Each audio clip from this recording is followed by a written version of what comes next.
The laughter cut through Clara Monroe like a blade sharper than any winter wind.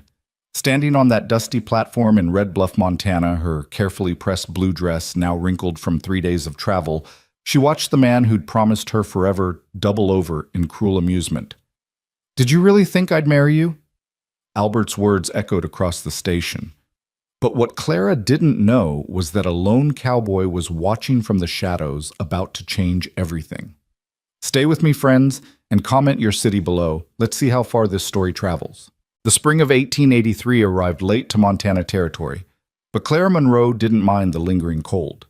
She pressed her face against the train window, watching the landscape transform from the gentle hills of Missouri to the raw, untamed beauty of the West. Each mile that passed beneath the wheels of the Northern Pacific Railroad carried her further from everything she'd ever known and closer to what she believed would be her new life. "Red Bluff, next stop," the conductor called out, his voice barely audible over the screech of brakes and the hiss of steam.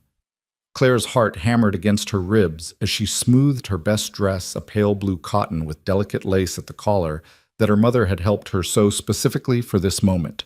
She'd sold everything to afford this journey. Her grandmother's silver brush set the small plot of land her father had left her, even the rocking chair her mother had nursed her in as a baby. All of it converted to cash, then converted to hope, then converted to this single train ticket that would carry her to Albert Morrison.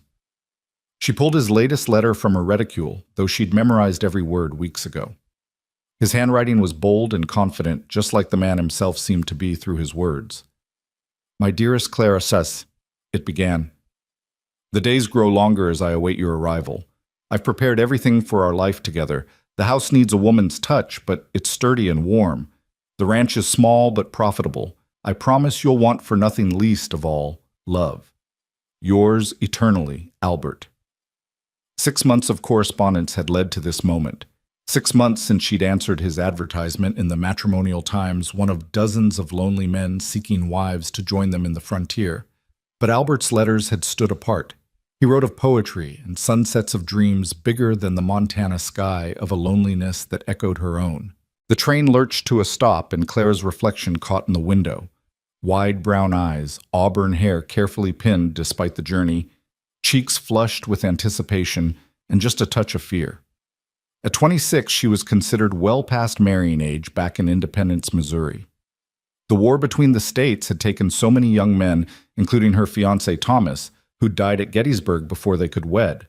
She'd spent the following years caring for her ailing mother, watching her friends marry the few men who returned until she was left alone with nothing but a quiet house and quieter prospects. "Ma'am," the porter appeared beside her. "This is your stop." Clara stood on unsteady legs, gathering her carpetbag and the small trunk that contained everything she now owned in the world. The porter helped her down onto the platform, and the moment her boots touched Montana soil, she felt the weight of her decision. The station was busier than she'd expected. Cowboys lounged against the walls, their spurs catching the afternoon sun. Merchants loaded wagons with supplies. Women in calico dresses hurried past with baskets on their arms. And there, standing near the station house, was a group of well-dressed men, all seeming to wait for something or someone. Clara's eyes searched for Albert. He'd promised to wear a red kerchief so she'd recognize him, though he'd sent a small photograph that she kept pressed against her heart. She spotted the red fabric immediately worn by a tall man with sandy hair and a confident stance. Her breath caught. He was even more handsome than his photograph suggested. She took a step forward, then another, her heart singing despite her nervousness. This was it, the moment her new life would begin. But as she approached, she noticed something odd. The men around Albert were nudging each other, exchanging glances, some trying to suppress smiles. "Albert?" she called softly when she was close enough. He turned, and his blue eyes swept over her from head to toe. For a moment, his expression was unreadable. Then, incredibly, his mouth twisted into a smirk. "Well, well," he said loudly, addressing his companions more than her. "She actually came." The words hit Clara like cold water, but she pressed forward, confusion clouding her features. "Of course I came. We're to be married. You sent for me." And that's when it happened, the laughter. It started with Albert, a low chuckle that built into full-throated guffaws. His friends joined in, their amusement echoing across the platform. Other travelers turned to stare, and Clara felt heat rise to her cheeks. though she didn't yet understand the joke. "Married," Albert wheezed between laughs. "To you." "Oh, that's rich. That's truly rich." "I don't understand," Clara whispered, her voice barely audible above their mirth. "Your letters. You said you loved me. You said you'd prepared a home." "The letters—" One of Albert's friends, a portly man with a waxed mustache, slapped his knee. "Tell her about the letters, Morrison." Albert wiped tears from his eyes, his handsome face twisted with cruel amusement. "It was a bet, sweetheart. Just a simple wager between gentlemen. $20 said I couldn't get some desperate spinster to travel all the way to Montana Territory believing she'd found love. Looks like I'm $20 richer." The carpetbag slipped from Clara's numb fingers, hitting the platform with a dull thud. Around her, the laughter continued, but it seemed to come from very far away. She was vaguely aware of other sounds, a woman gasping in sympathy, someone muttering about shameful behavior, but mostly she heard the rushing of blood in her ears and the sound of her own heart breaking. "You wrote those letters as a joke." Her voice came out strange and hollow. "Well, not all of them," Albert admitted with mock thoughtfulness. "The first few, certainly. But then Tom here," he gestured to the mustachioed man, "he wrote that beautiful one about the sunset, and Charlie contributed that bit about poetry. It was a group effort, really. We had such fun with it." "But I sold everything, so," Clara said, the full weight of her situation beginning to settle on her shoulders like a yoke. "I have nothing left. No home to return to. No family. I sold everything because you said—" "I said what you wanted to hear," Albert interrupted, his voice turning cold. "That's what all you marriage-minded females want, isn't it? Pretty words and promises. Well, you got them. Consider it a lesson learned." Clara stood perfectly still, feeling as if she'd turned to stone. She was dimly aware that she should cry, should scream, should do something, but her body wouldn't cooperate. She could only stand there, the subject of sport, while the crowd grew larger and the whispers grew louder. "That's enough." The voice came from behind her, deep and steady like distant thunder. Clara didn't turn, couldn't turn, but she heard boots on wood, slow and deliberate, and then a man stepped past her to stand between her and Albert's group. He was tall, though not remarkably so, with broad shoulders that suggested years of hard work rather than inherited size. His clothes were simple, worn leather chaps over denim, a plain cotton shirt, a battered hat that had seen better decades. When he pushed that hat back slightly, Clara glimpsed dark hair and eyes the color of strong coffee. He wasn't handsome in the polished way Albert was. His face was weathered, marked by sun and wind, with a day's worth of stubble shadowing his jaw. But there was something solid about him, something real. "This doesn't concern you, Rowe," Albert said, though some of the mirth had left his voice. "Seems to me it concerns anyone with a shred of decency," the man Rowe replied. His voice never rose, but there was steel beneath the quiet tone. "You've had your fun. Now move along." "Or what?" Tom, the mustachioed friend, stepped forward. "You'll defend her honor." "She doesn't have any left to defend. Coming out here alone chasing after a man she's never met?" He never finished the sentence. Rowe's fist connected with Tom's jaw in a movement so quick Clara almost missed it. Tom crumpled to the platform, clutching his face and moaning. "Anyone else want to discuss the lady's honor?" Rowe asked conversationally, as if he hadn't just laid a man out cold. Albert's group exchanged glances. They outnumbered Rowe significantly, but something in his stance, relaxed yet ready, suggested that numbers might not matter much. "Come on," Albert muttered, helping Tom to his feet. "We've had our entertainment." He tipped his hat mockingly at Clara. "Good luck, sweetheart. You're going to need it." They sauntered away, their laughter resuming once they'd put some distance between themselves and Rowe. The crowd began to disperse as well, though Clara caught plenty of pitying looks and heard more than a few whispered comments about that poor girl and those awful men. Soon it was just Clara and the stranger standing on the platform. She still hadn't moved, couldn't seem to make her body obey her commands. The stranger Rowe turned to face her, and she saw his expression soften slightly. "Ma'am," he said quietly, "do you have somewhere to go?" The question broke whatever spell had held her frozen. Clara felt her knees buckle, and she would have fallen if Rowe hadn't caught her elbow, steadying her with surprising gentleness. "No," she whispered. I don't have anywhere. I don't have anything. I sold it all, everything, for this, for him, for a lie. Tears came then hot and humiliating, streaming down her cheeks as the full magnitude of her situation crashed over her. She was alone in a frontier town thousands of miles from home, though she had no home now with barely enough money for a few nights in a boarding house. After that, she couldn't even think about after that. Easy now. Rowe set his grip on her elbow firm, but not constraining. Let's get you somewhere you can sit down proper. He guided her to a bench against the station wall, retrieved her dropped carpet bag, and somehow produced a handkerchief from his pocket. It was clean but worn with the letters SR, embroidered in one corner. Clara took it gratefully, trying to stem the flow of tears. I'm sorry, she managed between sobs. You don't need to. I'm not your responsibility. No, he agreed, settling onto the bench beside her but maintaining a respectful distance. You're not, but I've got eyes and I saw what happened. That was a low-down, dirty trick they played. No one deserves that. I was so stupid, Clara said bitterly, believing that someone could love me through letters, thinking I could just start over out here. Nothing stupid about hope, Rowe said. It's the ones who prey on hope that are the problem. They sat in silence for a while, Clara gradually getting her tears under control. The sun was starting to sink lower, painting the sky in shades of orange and pink that would have been beautiful if her world wasn't ending.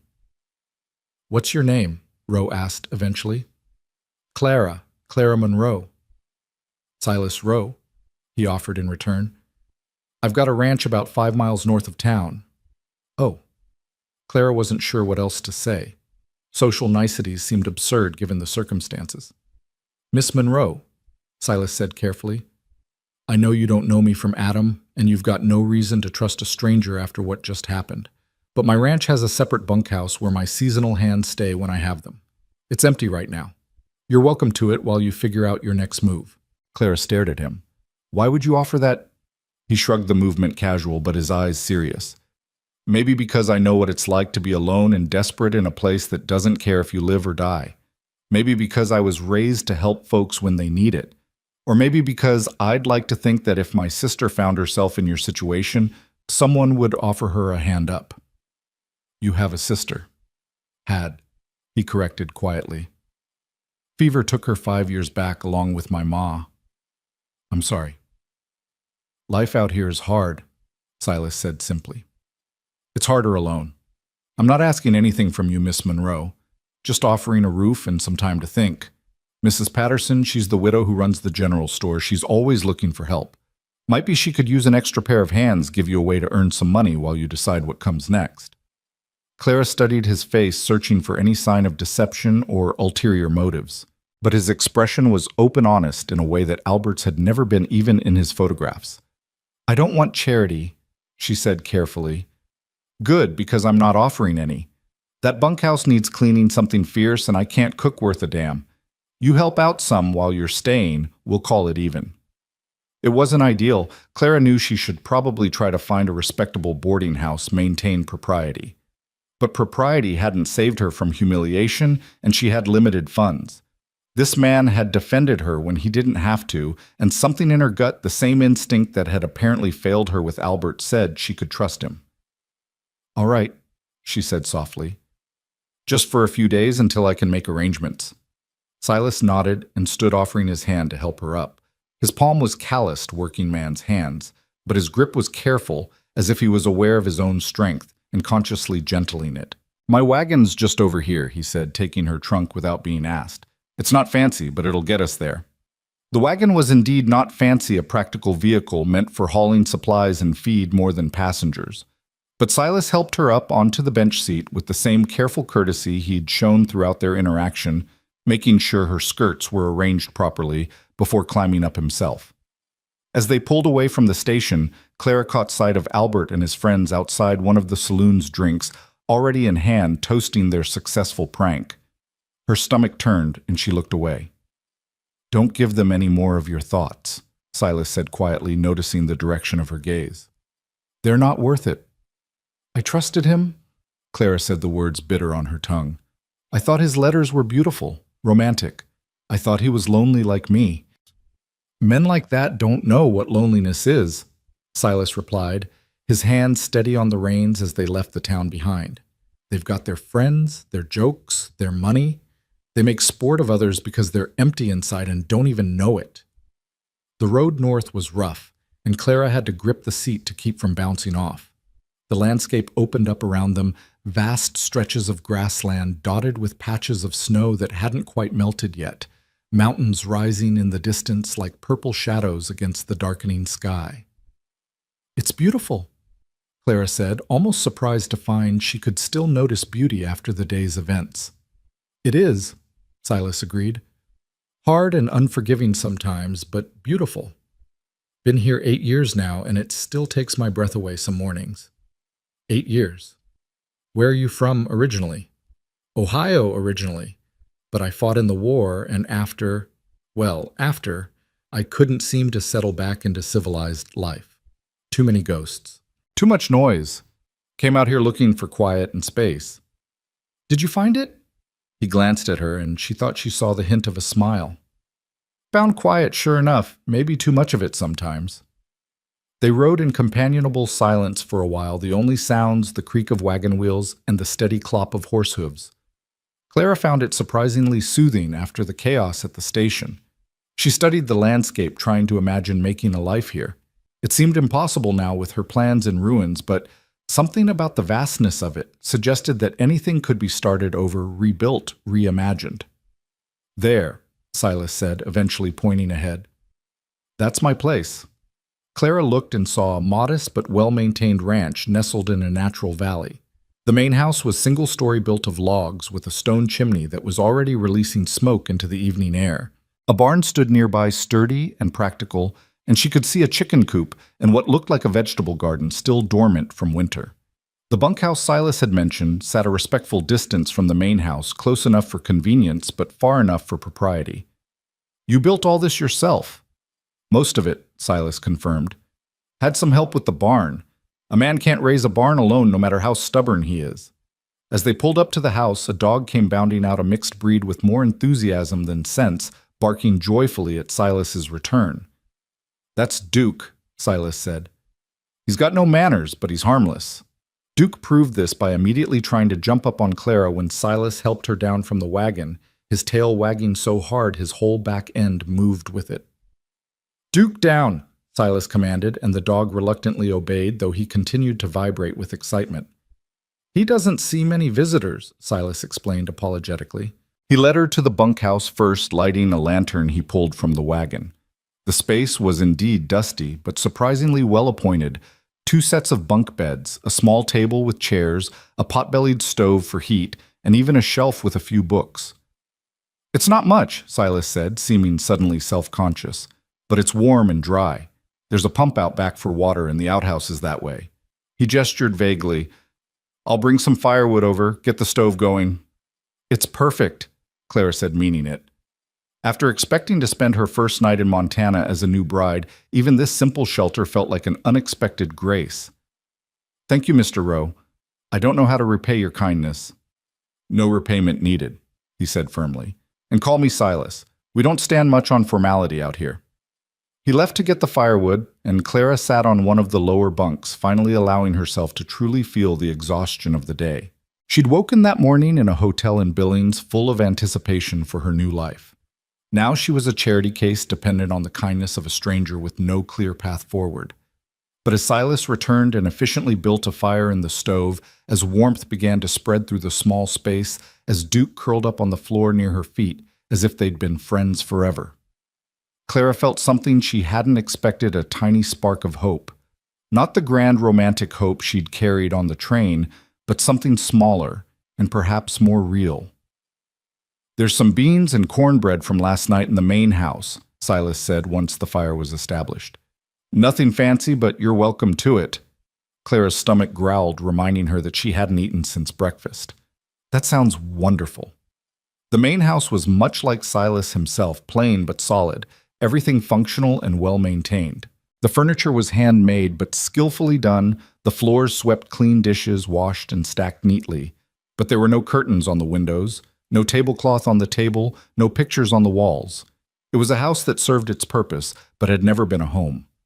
Silas heated the beans and sliced the cornbread, his movements efficient in the familiar space. Clara sat at the table, watching him work and trying to reconcile this quiet, kind man with the violence she'd seen him capable of at the station. "You hit that man," she said suddenly. Silas paused in his stirring. "I did." "Why?" He turned to look at her, his expression thoughtful. "My pa taught me never to raise a hand in anger, but he also taught me that sometimes a man needs to be reminded that his actions have consequences. Tom had that reminder coming." "You could have been hurt. There were 5 of them." Silas shrugged and returned to the beans. "Maybe. But they're town men, soft. They might have taken me eventually, but it would have cost them, and they knew it. Men like that don't like paying costs." He set a plate in front of her, the beans steaming, the cornbread golden, even though it was a day old. Clara took a bite and nearly moaned. After the emotion of the day, even this simple food tasted like a feast. "This is delicious," she said. "You're either being kind or you're hungrier than you know." Silas replied, but she caught a pleased look on his face. They ate in silence for a few minutes before Clara asked, "Why do you live out here alone?" "A successful ranch, your own land, surely you could find a wife if you wanted one." Silas was quiet for so long she thought he wouldn't answer. Then he said, "Had a fiancée once. Back in Ohio before the war. Sweet girl named Margaret. Told her I'd marry her when I got back." He paused. "But the man who came back wasn't the one who'd left. I'd seen too much done too much. I couldn't saddle her with what I'd become. So I left. Came here. Built this place. Do you regret it?" "Some days," he admitted. "But Margaret married a shopkeeper 2 years after I left. Has 3 children now. She got the life she deserved with a whole man instead of whatever pieces the war left of me." Clara reached across the table impulsively, touching his hand briefly. "You seem pretty whole to me." He looked at their hands, hers small and pale, his large and tanned, then gently pulled away. "You've had a long day, Miss Clara. Best get some rest." She knew a dismissal when she heard one, but it was gently done.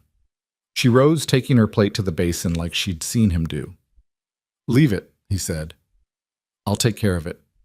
"I don't want to—" "Tomorrow, he interrupted softly. "Tomorrow you can start earning your keep if that's what you need. Tonight just rest." Clara nodded suddenly, feeling every mile of her journey, every tear she'd shed, every shattered dream weighing on her shoulders. "Good night, Silas, and thank you for everything." "Good night, Miss Clara." She made her way back to the bunkhouse, Duke trailing behind her until Silas called him back. The fire in the stove had warmed the small space nicely, and someone Silas obviously had left a bucket of fresh water by the door while they ate. Clara sat on the bunk and finally allowed herself to think about her situation. She was ruined by any societal standard. An unmarried woman who'd traveled across the country to meet a man now living on his property, even in the separate bunkhouse, even with nothing improper happening, her reputation was destroyed. Not that it mattered much. She had no family to shame, no home to return to. She pulled out the packet of Albert's letters from her bag, intending to burn them in the stove. But something made her hesitate.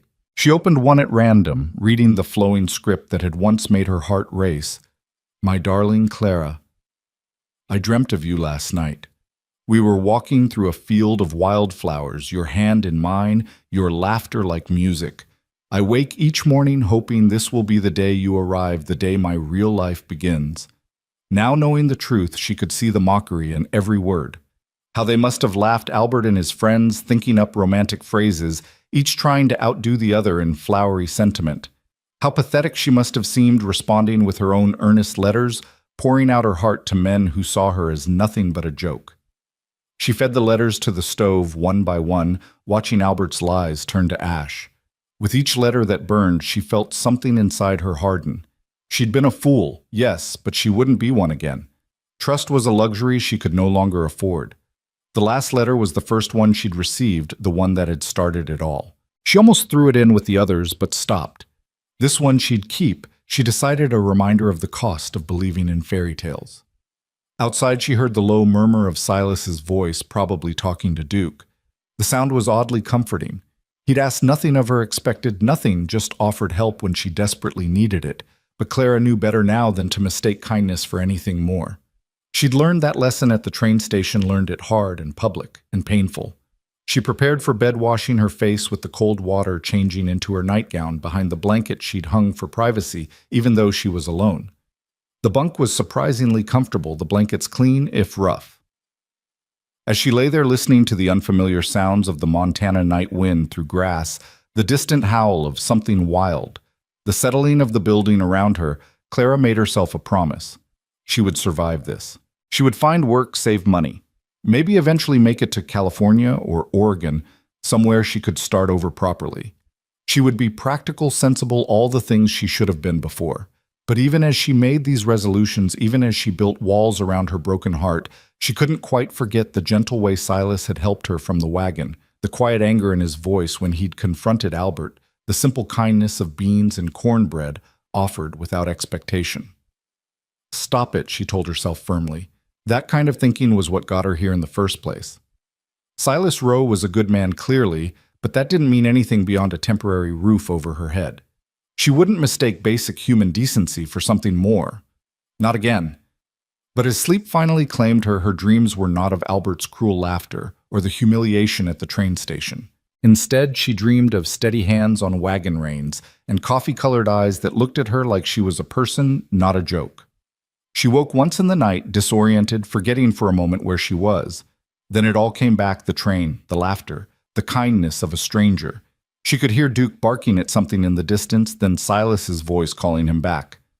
The sound was reassuring somehow, knowing someone else was awake in the darkness. Clara pulled the blanket higher and closed her eyes again. Tomorrow she would start putting her life back together. Tomorrow she would be strong and independent and wholly self-reliant. But tonight, just for tonight, she allowed herself to feel grateful that when she'd fallen, someone had been there to catch her. The Montana wind continued its lonely song outside the bunkhouse walls, and somewhere in the main house, a good man sat by his fire, wondering what had possessed him to bring home a broken-hearted stranger, and why the empty house suddenly felt a little less empty, knowing she was near. The morning arrived with a thin frost coating the windows of the bunkhouse, and Clara woke to the sound of a rooster crowing somewhere near the main house. For a moment, wrapped in the rough wool blankets, she could almost pretend she was back home in Missouri, that none of yesterday had happened. But the unfamiliar ceiling above her and the lingering smell of wood smoke from the pot-bellied stove brought reality crashing back. She dressed quickly in the cold air, choosing her second-best dress, a practical brown wool that wouldn't show dirt easily. Her best dress, the blue one she'd worn yesterday, hung on a nail, still carrying the dust of her humiliation. She couldn't bear to look at it. When she stepped outside, the morning sun was just beginning to paint the mountains gold, and the air was so crisp it made her lungs ache. Silas was already at work. She could see him moving around inside the barn, and Duke came running the moment he spotted her tail wagging enthusiastically. "Good morning to you too, Saint," she said, scratching behind his ears, grateful for the uncomplicated affection. Silas emerged from the barn carrying a bucket of fresh milk, and Clara was struck again by how different he was from Albert. Where Albert had been polished and deliberately charming, Silas seemed unconscious of himself, moving with the easy confidence of a man comfortable in his own skin and his own land. "Morning," he said simply. "Sleep all right?" "Yes, thank you. The bunkhouse is very comfortable. There's coffee on the stove and biscuits from this morning. Help yourself." Clara followed him into the house, where indeed coffee bubbled on the stove and a plate of biscuits sat on the table still warm. She poured herself a cup and wrapped her hands around it, savoring the warmth. "I thought I might go into town today," she said carefully. "Speak to Mrs. Patterson about work." Silas nodded, buttering a biscuit. "Smart thinking. Martha Patterson's good people. She'll treat you fair." He paused, then added, "Though you might want to wait a day or two. Let the dust settle from yesterday." Clara felt heat rise to her cheeks. Of course, everyone in town would know by now. The story of the foolish spinster who'd traveled across the country for a fake proposal would be the talk of every household, every saloon, every street corner. "They'll have moved on to something else soon enough," Silas said, reading her expression. "Town that size, there's always new gossip. Besides, Martha's not one to judge. She came out here as a mail-order bride herself 20 years ago. Worked out well for her until Patterson died of pneumonia 2 winters back. Oh, Clara hadn't considered that others might have similar stories, might have taken similar risks. Tell you what, Silas continued, I need supplies from town anyway. Give it 3 days, then we'll go together. Might be easier having someone with you. The kindness of it made her throat tight. I don't want to be a burden. You're not. His tone was matter-of-fact. Now you said you'd help out to earn your keep. Can you cook? Yes, quite well, actually. My mother taught me, and I kept house for her until she passed. Good. Because I can make biscuits, beans, and coffee, and that's about the extent of it. Been living on those 3 things so long, I'd about forgotten food could taste like anything else. Despite everything, Clara found herself smiling. I'll need to know what supplies you have. He showed her the pantry, which was well stocked with basics. Flour, salt, sugar, lard, dried beans, preserved meats, canned goods. There was even a root cellar with potatoes, onions, and turnips stored from the previous fall's harvest. This is more than enough to work with, Clara said, already planning meals in her head. It felt good to have a purpose, however small. There's a garden plot out back, Silas added. Haven't had time to tend it proper, but maybe... Well, if you're still here come planting time, maybe you'd want to put something in. The unspoken question hung between them. How long would she stay? Clara didn't have an answer. She couldn't impose on his hospitality indefinitely, but she had nowhere else to go. We'll see, she said softly. Silas left her to explore the kitchen while he returned to his work. Clara tied an apron around her waist. She found it hanging on a hook, clearly unused for years, and set about familiarizing herself with the space. Everything was clean but basic, functional, but not homey. No woman's touch had blessed this kitchen in a long time, if ever. She started with something simple for the midday meal, a pot of soup using some of the dried beans and preserved pork with onions and potatoes from the root cellar. While it simmered, she mixed dough for fresh bread, finding a satisfaction in the familiar rhythm of kneading. As she worked, she found herself watching Silas through the window. He was repairing a section of fence, his movements efficient and economical. There was something almost meditative about the way he worked, completely absorbed in the task at hand. Duke lay nearby, occasionally lifting his head to check on his master's progress. When had a man last cooked for her, Clara couldn't remember. Even Thomas, her long-dead fiancé, had never done such a thing. Men didn't cook for women. It simply wasn't done. But Silas had heated those beans for her last night without a second thought, as natural as breathing. The bread was in the oven and the soup was bubbling when Silas came in for dinner lunch. She supposed they called it out here. He stopped in the doorway, sniffing appreciatively. That smells like heaven, he said. It's just soup, Clara replied, suddenly self-conscious. But when she served it, along with thick slices of fresh bread, Silas ate with such obvious enjoyment that she couldn't help but feel pleased. He had seconds, then thirds, before finally pushing back from the table with a contented sigh. Ma'am, that's the best meal I've had in, well, probably since the last time my mother cooked for me. It's just simple food, Clara protested. Maybe so, but you've got a gift for it. That soup tastes like something tastes like care went into it. He stood reaching for his hat. I've got to check on the cattle in the far pasture.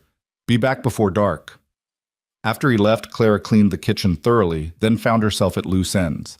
She wandered back to the bunkhouse and retrieved her sewing kit, one of the few practical things she'd brought. There were holes in several of Silas's socks she'd noticed in a basket by his bed. She could mend those. She settled in the main house's front room near the window for light and began to sew. It was peaceful work, the kind that let her mind wander. She tried not to think about Albert, about the humiliation, but it kept creeping in. How many other women had those men tricked? Was she just one in a long line of desperate spinsters they'd made sport of? The sound of horses approaching made her look up. 3 riders were coming down the road toward the ranch. Her heart began to pound. What if it was Albert and his friends come to cause more trouble? But as they got closer, she saw they were older men, weathered and worn like Silas.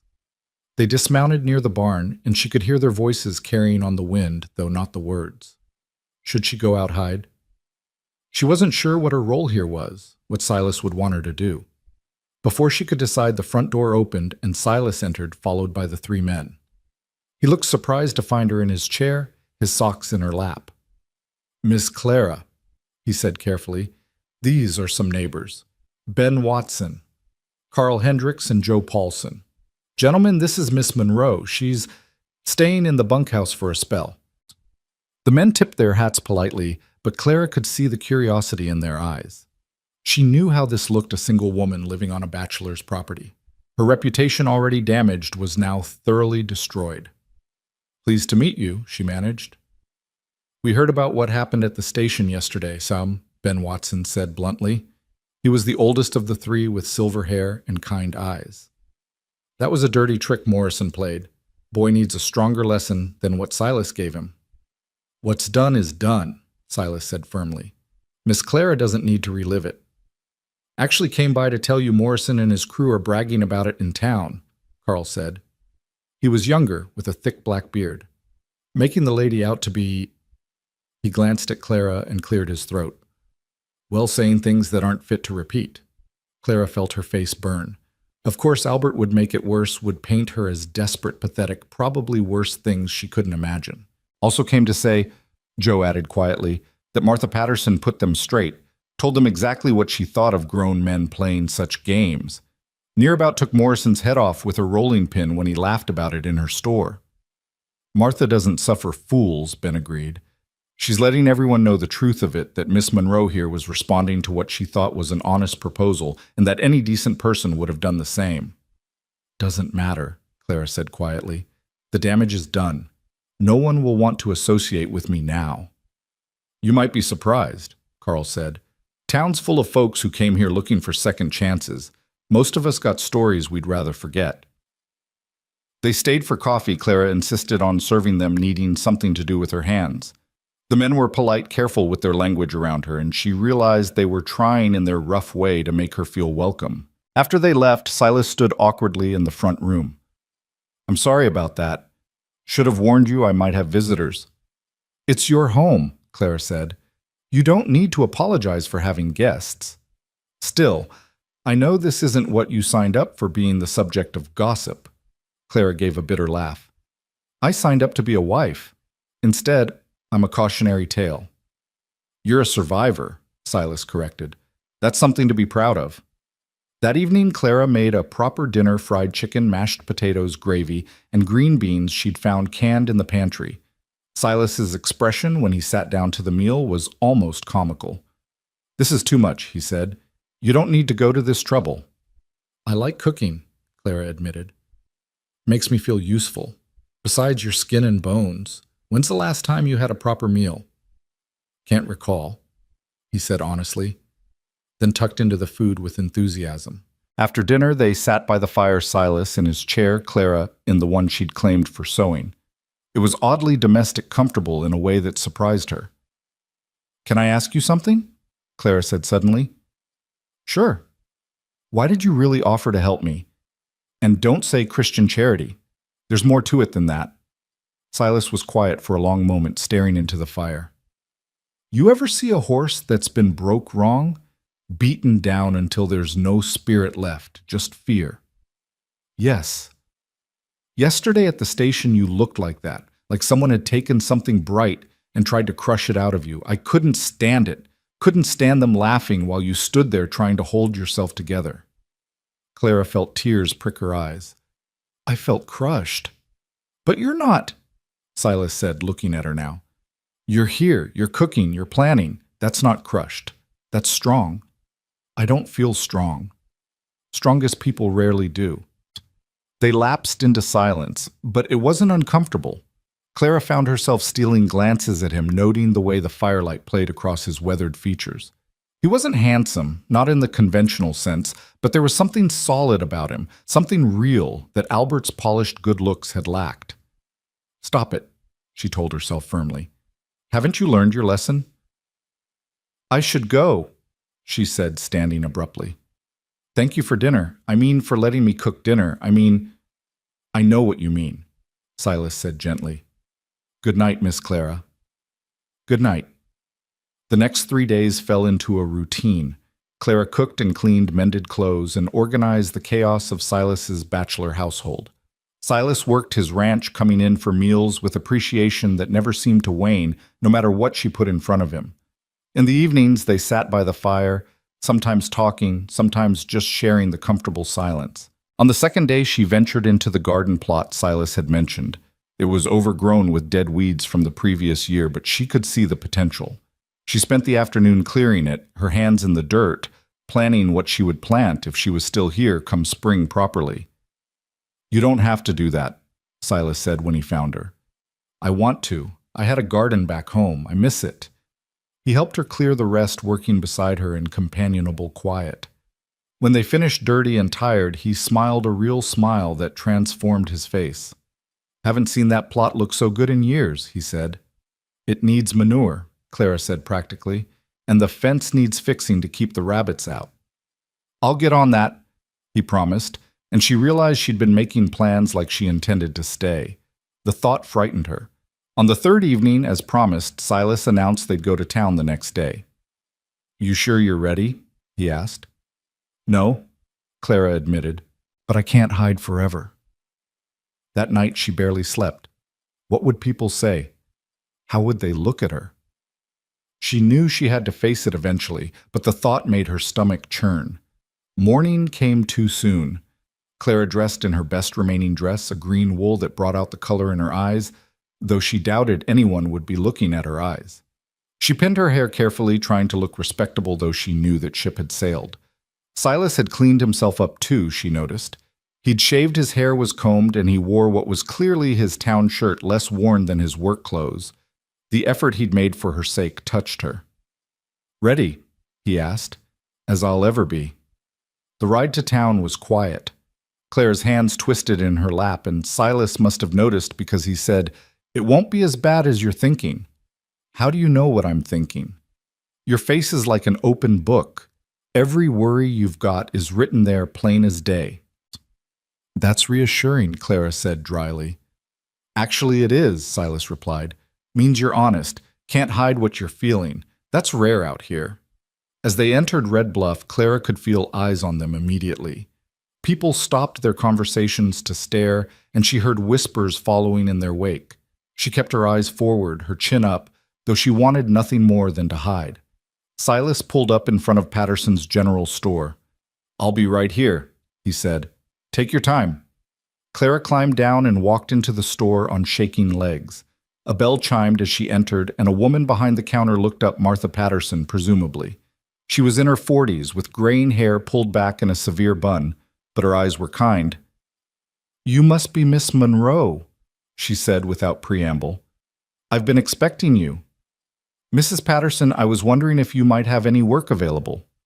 "Of course I do," Martha interrupted. "Can't manage this whole store by myself, and my back isn't what it used to be. Can you read and write?" "Yes, ma'am." "Do figures?" "Yes." "Then you're hired. $1 a day, 6 days a week. Sundays off for church if you're inclined. You can start Monday if that suits." Clara blinked, surprised by the swift decision. "Don't you want references or eek?" "Honey," Martha said, coming around the counter to take Clara's hands. "Any woman brave enough to travel across this country for love and strong enough to hold her head up after what those bastards, pardon my language, did to you is someone I want working for me. Besides, Silas Rowe doesn't take in strays. If he's vouching for you, that's reference enough." We're not," Clara stammered. "I know exactly what you're not," Martha said with a knowing smile. "That man's been alone too long, and from what I hear, you could use a friend. Nothing wrong with that." The bell chimed again, and Clara's blood ran cold as Albert Morrison walked in, flanked by 2 of his friends. His eyes landed on her immediately, and his smirk made her stomach turn. "Well, well, the blushing bride. How's married life treating you?" "You're not welcome in my store," Martha said sharply. "Now, Martha, I'm a paying customer." "Not anymore, you're not. Get out." "Come now, I was just having some fun with Miss Monroe here. No harm done." "No harm." Clara found her voice anger overriding her humiliation. "You convinced me to sell everything I owned to travel thousands of miles for your amusement. You destroyed my life for a $20 bet." Albert shrugged. "Not my fault you were desperate enough to believe it." The door chimed again, and Silas entered. He took in the scene with one glance and moved to stand beside Clara, not touching her but close enough that she could feel his solid presence. Morrison, he said quietly. You've had your say. Move along. Or what row you'll hit me like you hit Tom. There are witnesses here.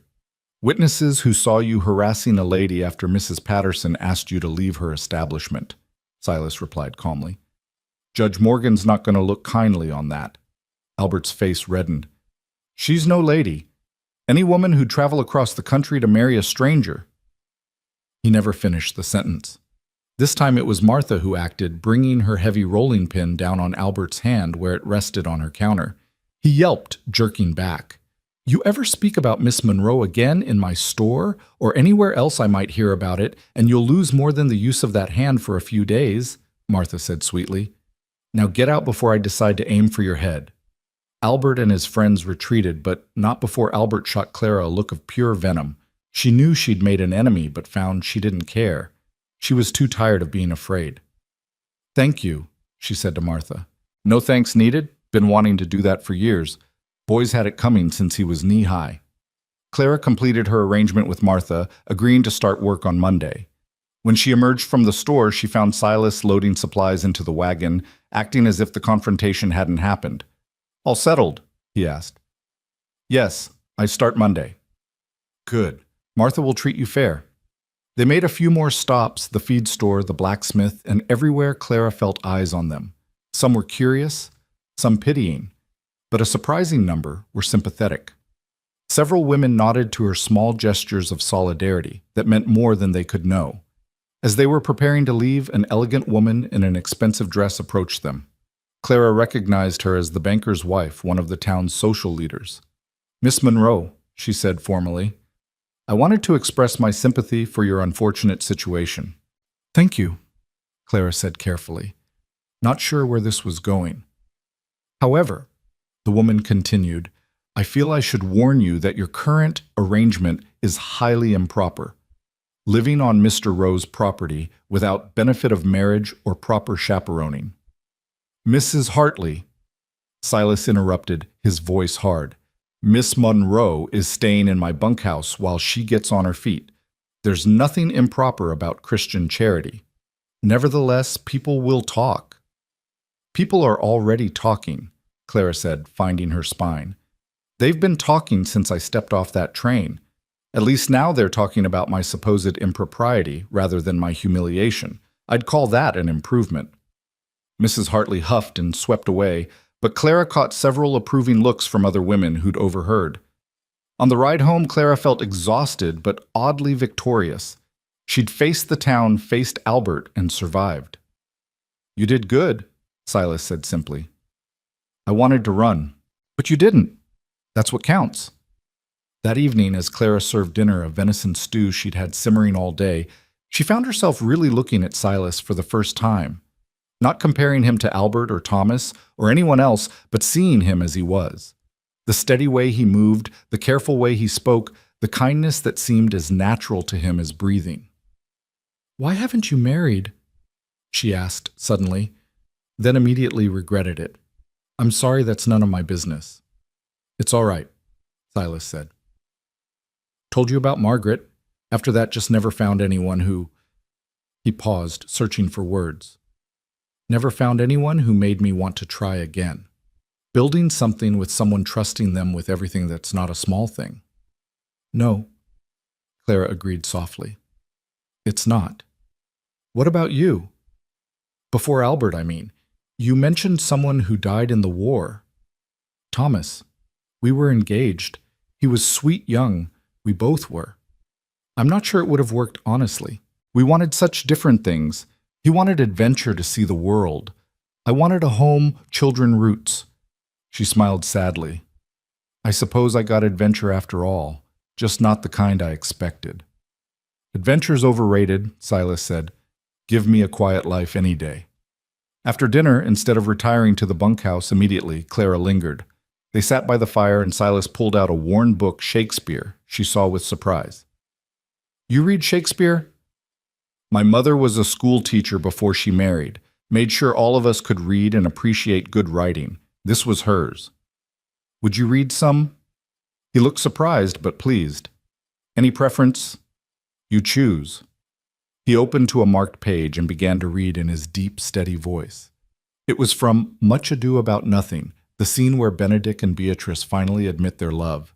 His reading was unpracticed but sincere, and Clara found herself transported. When he finished the scene, they sat in comfortable silence. Finally, Clara stood to leave. "Thank you," she said, "for today, for everything." "You don't need to keep thanking me." "Yes, I do. You gave me hope when I had none. That's not a small thing either." She left before he could respond, but she thought she saw something warm in his eyes, something that made her heart beat faster despite all her resolutions to be sensible. Back in the bunkhouse, Clara sat on her bed and thought about the day. She'd expected it to be horrible, and parts of it had been, but she'd also found unexpected allies, unexpected strength, and in Silas's quiet presence, unexpected comfort. She thought about his hands holding that book, work-roughened but gentle with the pages, the way his voice had softened over the poetry, the way he'd stood beside her in the store, not fighting her battles for her, but letting her know she wasn't fighting alone. No, she told herself firmly. She wouldn't make that mistake again. Silas was a good man offering help to someone in need. That was all. She wouldn't read more into it, wouldn't build another fantasy that would only lead to heartbreak. But as she drifted off to sleep, she couldn't quite forget the way he'd said her name, Miss Clara, like it was something precious, something worth protecting. The days settled into a rhythm. Monday through Saturday, Clara worked at Patterson's store, learning the inventory, helping customers, keeping the books. Martha was a good employer, patient and fair, and Clara found she enjoyed the work. It kept her mind busy and gave her a sense of purpose. In the evening, she returned to the ranch and cooked dinner for Silas. They ate together, talked about their days, then sat by the fire. Sometimes he read to her. Sometimes they just enjoyed the quiet. It was domestic in a way that should have felt dangerous given her recent heartbreak, but instead felt healing. Sundays were different. Clara would pack a lunch, and she and Silas would ride out to different parts of his land. He showed her the creek where he watered his cattle, the grove of cottonwoods where deer gathered at dawn, the rise where you could see for 50 miles on a clear day. "It's beautiful," she said one Sunday, standing on that rise with the wind whipping her hair. "It's home," Silas said simply, but he was looking at her when he said it. 3 weeks passed this way. Clara's small savings from her work began to accumulate. She could have afforded to move to the boarding house in town, but neither she nor Silas mentioned it. The bunkhouse had become her refuge, the ranch her sanctuary. One evening, as she was closing up the store, Albert Morrison appeared. Martha had already left, and Clara was alone. Her heart began to pound, but she kept her voice steady. "We're closed." "I'm not here to shop." He moved closer, and she could smell whiskey on his breath. "I'm here to make you an offer." "I'm not interested in anything you have to offer." "Sure about that? See, your reputation's ruined. No decent man will have you now, not after you've been living with Rowe, but I might be willing to overlook that for the right price." Clara felt sick. "What are you talking about?" "I'm talking about a business arrangement. You warm my bed when I want it, and I'll keep you comfortable. Better than being Rowe's charity case." The rage that filled Clara was unlike anything she'd ever felt. "Get out." "Think about it," Albert said, reaching out to touch her cheek. Clara slapped his hand away. "I said get out." "Feisty. I like that." The door burst open and Silas stood there, having arrived to walk her home, as he'd taken to doing. He took in the scene, Albert standing too close, Clara backed against the counter, and his expression turned dangerous. "Morrison, step away from her." "Just having a friendly chat with Miss Monroe." "Didn't look friendly from where I'm standing." Albert sneered. "What are you going to do? Rowe hit me again in front of the lady." "No," Silas said calmly. "I'm going to give you one chance to leave. Then I'm going to make sure you never bother Miss Clara again." Something in his tone must have penetrated Albert's whiskey-soaked brain because he backed toward the door. "This isn't over, though," he said. "Yes, it is," Clara said, finding her voice. "If you come near me again, I'll have you arrested. Judge Morgan has a daughter. I doubt he'd look kindly on a man who propositions women in such a manner." Albert left, slamming the door behind him. Clara's legs gave out, and she would have fallen if Silas hadn't caught her. "Did he hurt you?" "No, just scared me."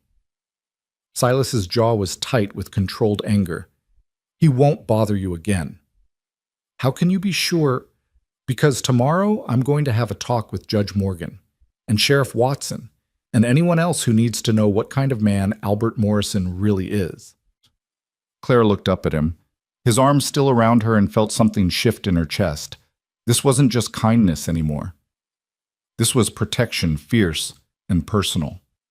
"Silas," she whispered. "Don't," he said softly, releasing her and stepping back. "Don't say anything. Not now.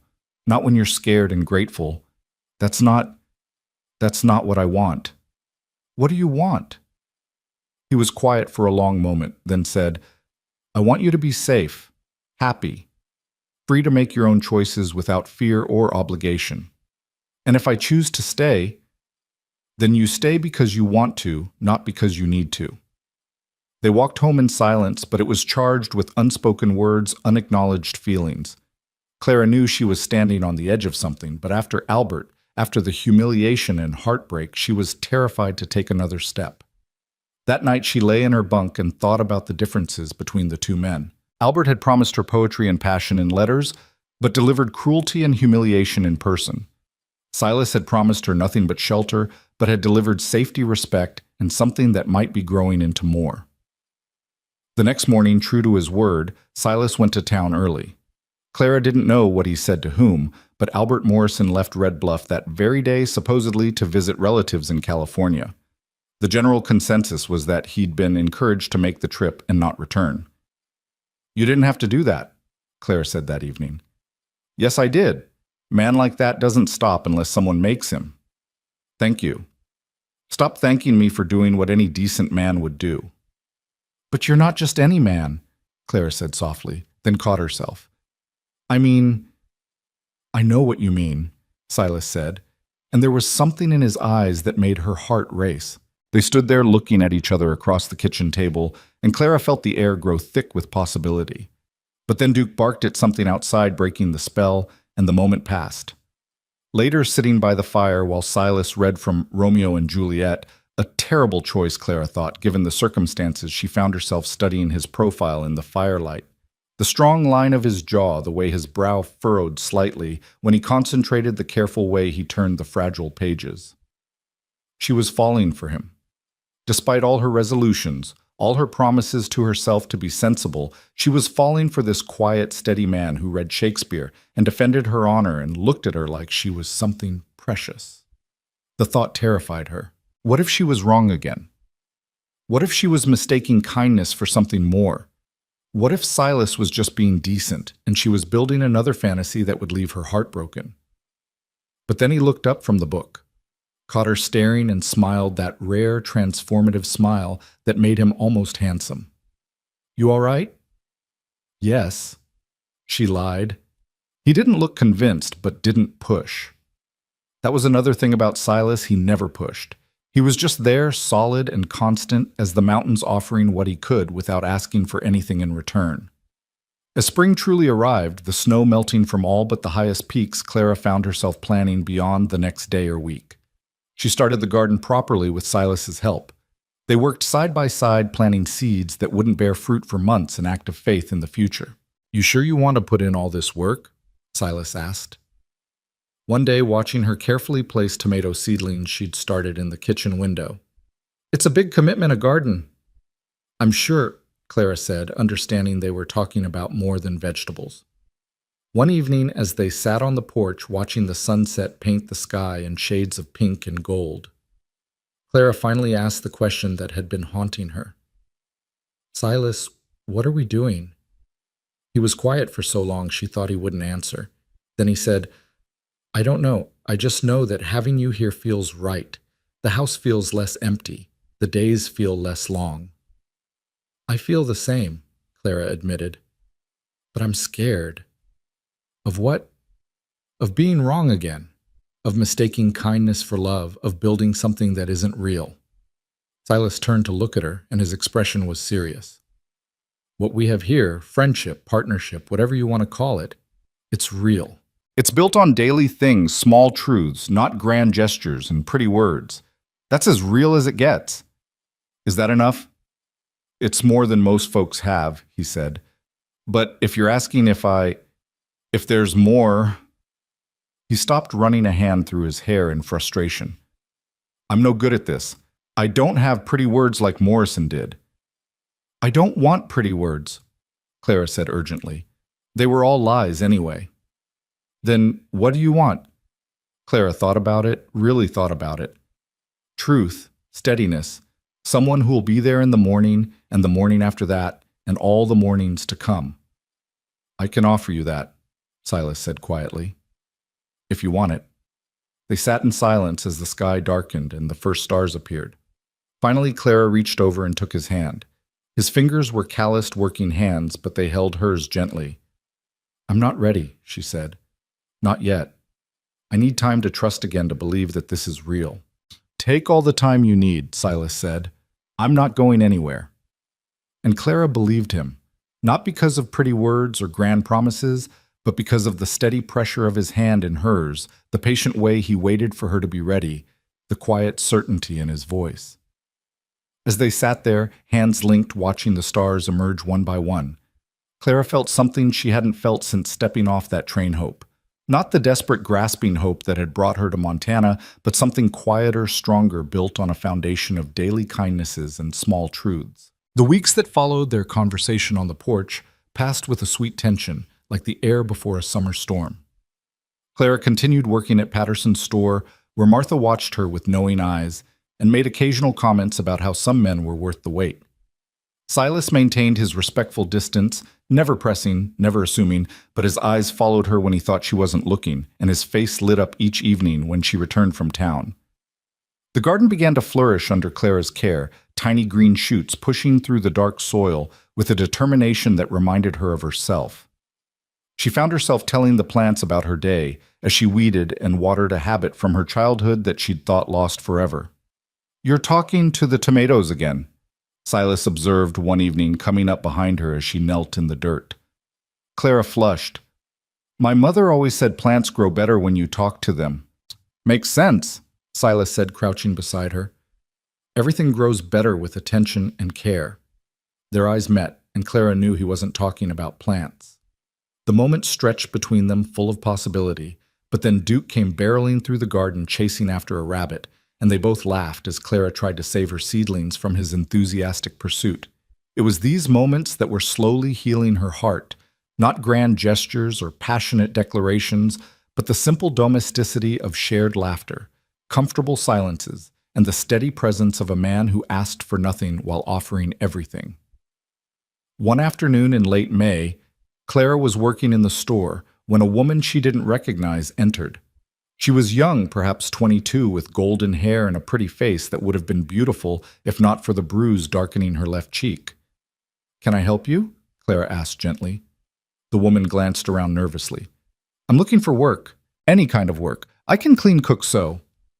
I'm not the owner, Clara said, but Mrs. Patterson will be back soon. You're welcome to wait. The woman nodded and moved to stand by the window, her posture tense. Clara recognized that stance. She'd held herself the same way those first days after the train station, like she was ready to run at any moment. When Martha returned, she took one look at the woman, and her expression softened. Come on back to the storeroom, honey. We'll talk there. 20 minutes later, Martha emerged alone. Clara, I'm going to need you to watch the store for an hour, maybe 2. Of course. Is everything all right? Martha's expression was grim. That's Mrs. Samuel Harrison. Her husband drinks, and when he drinks, he uses his fists. She's finally had enough, but she needs somewhere to go. The boarding house. First place he'll look. No, she needs somewhere else, somewhere safe. Martha paused, studying Clara. How do you think Silas would feel about another temporary boarder? Clara thought about it for perhaps 2 seconds. He'll say yes. You sure? I'm sure. And she was. Whatever else she might still be uncertain about regarding Silas, she knew his character. He wouldn't turn away someone in need. When Clara explained the situation to him that evening, Silas's reaction was exactly what she'd expected. Of course she can stay. You can share the bunkhouse, make it proper for both of you. You don't even know her. I know she needs help. That's enough. That night, Clara helped Lucy Harrison, for that was her name, settle into the bunkhouse. Lucy was quiet, jumpy at every sound, but gradually relaxed as she realized she was truly safe. Your husband, Lucy said carefully as they prepared for bed. He seems like a good man. He's not my husband, Clara corrected. It's complicated. Oh, Lucy looked confused. But you live here. Clara found herself telling Lucy her story, the letters, the humiliation at the train station, Silas's kindness. Lucy listened with wide eyes. And he's never expected anything. Never, Clara said firmly. Silas isn't like that. Lucy was quiet for a moment, then said, My Samuel started out sweet, brought me flowers, wrote me poems. It was only after we married that he changed, or maybe he just stopped pretending. How long were you married? 2 years. 2 years of watching him turn from the man who courted me into someone I didn't recognize, or maybe into who he really was all along. Clara thought about Albert's cruel laughter, how different it had been from his romantic letters. Then she thought about Silas, consistent and steady, the same man whether he was reading Shakespeare by the fire or mucking out the barn. Some men are exactly who they appear to be, Clara said, surprising herself with the certainty in her voice. The next morning, Samuel Harrison came looking for his wife. Clara was in the garden when she heard the horses approaching, several of them moving fast. Her blood ran cold when she recognized the type of men riding with Harrison, the same rough crowd that had sometimes associated with Albert. Silas emerged from the barn, rifle in hand, but held casually, not quite threatening, but ready.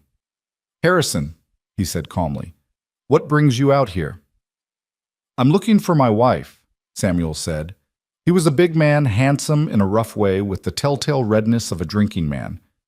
Heard she might have come this way. Haven't seen her, Silas said. Samuel's eyes narrowed. Mind if we look around? I do mind, actually. This is private property. Now, see here, Rowe. No, you see here. Silas interrupted, his voice still calm but with steel underneath. You're on my land without invitation. I've asked you to leave. The polite thing would be to do so. One of Samuel's companions, a rat-faced man Clara didn't recognize, spoke up. There's 5 of us, and one of you Rowe. That's true, Silas acknowledged. Of course, I'm the one who knows every rock and tree on this land. I'm the one who survived 3 years of war. And I'm the one holding the rifle. He smiled, but it wasn't a pleasant expression. Your choice, gentlemen. The silence stretched taut. From her position in the garden, Clara could see Lucy watching from the bunkhouse window, her face pale with fear. Finally, Samuel spat on the ground. This isn't over, Rowe. It is if you're smart, Silas replied. Your wife left you Harrison. Any man worth his salt would ask himself why instead of trying to drag her back. Samuel's face turned purple with rage, but one of his companions grabbed his arm. Come on, Sam. She'll turn up eventually. They rode off, but Clara knew Silas was right. It wasn't over. Men like Samuel Harrison didn't give up easily, especially when their pride was wounded. That evening, as they all sat down to dinner, Clara, Silas, and Lucy. The atmosphere was tense. I should leave, Lucy said quietly. I'm bringing trouble to your door. Trouble was already at my door the day Clara stepped off that train, Silas said. Seems like this ranch has become a place for folks needing a fresh start. I'm all right with that. But Samuel Harrison is a coward who beats women, Silas said bluntly. I've faced worse than him. After dinner, Lucy retired early to the bunkhouse, emotionally exhausted. Clara stayed to help Silas with the dishes, working beside him in comfortable familiarity. You were brave today, she said. Just practical. Men like Harrison are all bluster. Stand up to them once firm-like, and they usually back down. And if they don't? Silas's hand stilled in the soapy water. Then I protect what's mine. The way he said it, the way his eyes met hers, made Clara's breath catch. Silas, I know you're not ready, he said quickly. I'm not trying to push, but you should know. You should know that I consider you under my protection. You and Lucy both, but especially you. Clara's heart was pounding. Why especially me? He dried his hands slowly, seeming to gather his thoughts. Because from the moment I saw you on that platform, trying so hard to hold yourself together while those bastards laughed, I knew I'd do anything to keep you from hurting like that again. Because every evening, when you come home from town, the whole house feels brighter. Because when you're working in that garden, talking to those plants, you look happy. And your happiness has become important to me, more important than maybe it should be. Clara felt tears prick her eyes. Silas, Don't say anything, he interrupted gently. Not yet. Just know that I'll wait. However long it takes for you to trust again to believe that what we have is real. I'll wait. Clara did something then that surprised them both. She rose up on her tiptoes and kissed his cheek, a brief, soft touch that left them both breathless. Thank you, she whispered, and fled to the bunkhouse before either of them could say anything more. Lucy was sitting up in bed, mending one of her few dresses by lamplight. Are you all right? She asked, noting Clara's flushed face. I don't know, Clara admitted, sinking onto her own bunk. I think I'm falling in love with him. That's wonderful, isn't it? Is it? The last time I thought I was in love, it was with words on paper that turned out to be lies. How do I know this is real? Lucy set aside her sewing. My Samuel was all words and promises. He could talk pretty when he wanted something, but when things got hard, when the crops failed or money was tight, his true nature showed. Your Silas? He's been tested, hasn't he? You've seen him when things are difficult. Clara thought about it. She'd seen Silas deal with Albert's cruelty, Samuel's threats, the daily challenges of ranch life. He'd been consistent throughout, steady, kind, protective, without being possessive. Yes, she said slowly. I have. And he's been the same man throughout. Yes. Then maybe that's your answer. Not the pretty words, but the consistent actions. The next few days passed quietly. Samuel Harrison didn't return, though everyone remained watchful. Lucy began to relax, incrementally helping Clara in the garden and around the house. She was a good worker and pleasant company, though occasionally Clara would catch her staring off into the distance with such sadness it made her heart ache. One afternoon, Clara returned from town to find Silas and Lucy in the yard, Silas teaching her how to shoot his old revolver. Every woman out here should know how to protect herself, he was saying as Clara approached. Lucy's hands shook as she held the weapon, but her jaw was set with determination. She fired the shot going wide, but Silas nodded encouragingly. Better. Remember, squeeze, don't pull. Clara watched them, struck by Silas's patience and Lucy's courage. These were people who'd been shaped by hardship, but not broken by it. That evening, a thunderstorm rolled in, the kind that made the whole house shake with each boom. Clara had always loved storms, but Lucy was terrified, curled up on her bunk with her hands over her ears. It's just noise, Clara said soothingly. Samuel always got meaner during storms, Lucy whispered. Said the thunder made his head hurt, and then he'd drink to make it stop hurting, and then… Clara held her while she cried, understanding all too well how the wrong man could ruin even nature's beauty. When the storm passed, Clara couldn't sleep. She wrapped a shawl around her shoulders and stepped outside, breathing in the clean, rain-washed air. The moon had emerged from behind the clouds, painting everything in silver, and the world felt new and fresh. She heard the porch door of the main house open and wasn't surprised to see Silas step out. He'd probably been unable to sleep too, though, for different reasons. They stood there 20 feet apart, looking at each other in the moonlight. Then, as if pulled by an invisible string, Clara found herself walking toward him. Couldn't sleep, he asked softly when she was close enough. The storm woke me. You, same. They stood side by side, not quite touching, looking out at the rain-silvered landscape. It's beautiful, Clara said. It is, Silas agreed, but when she glanced at him, he was looking at her, not the view. Silas, she said, her voice barely above a whisper. Clara. They turned toward each other, and Clara saw everything in his eyes, the longing, the patience, the love he hadn't yet put into words. She reached up her hand, trembling slightly, and touched his face. His skin was rough with stubble, warm despite the cool night air.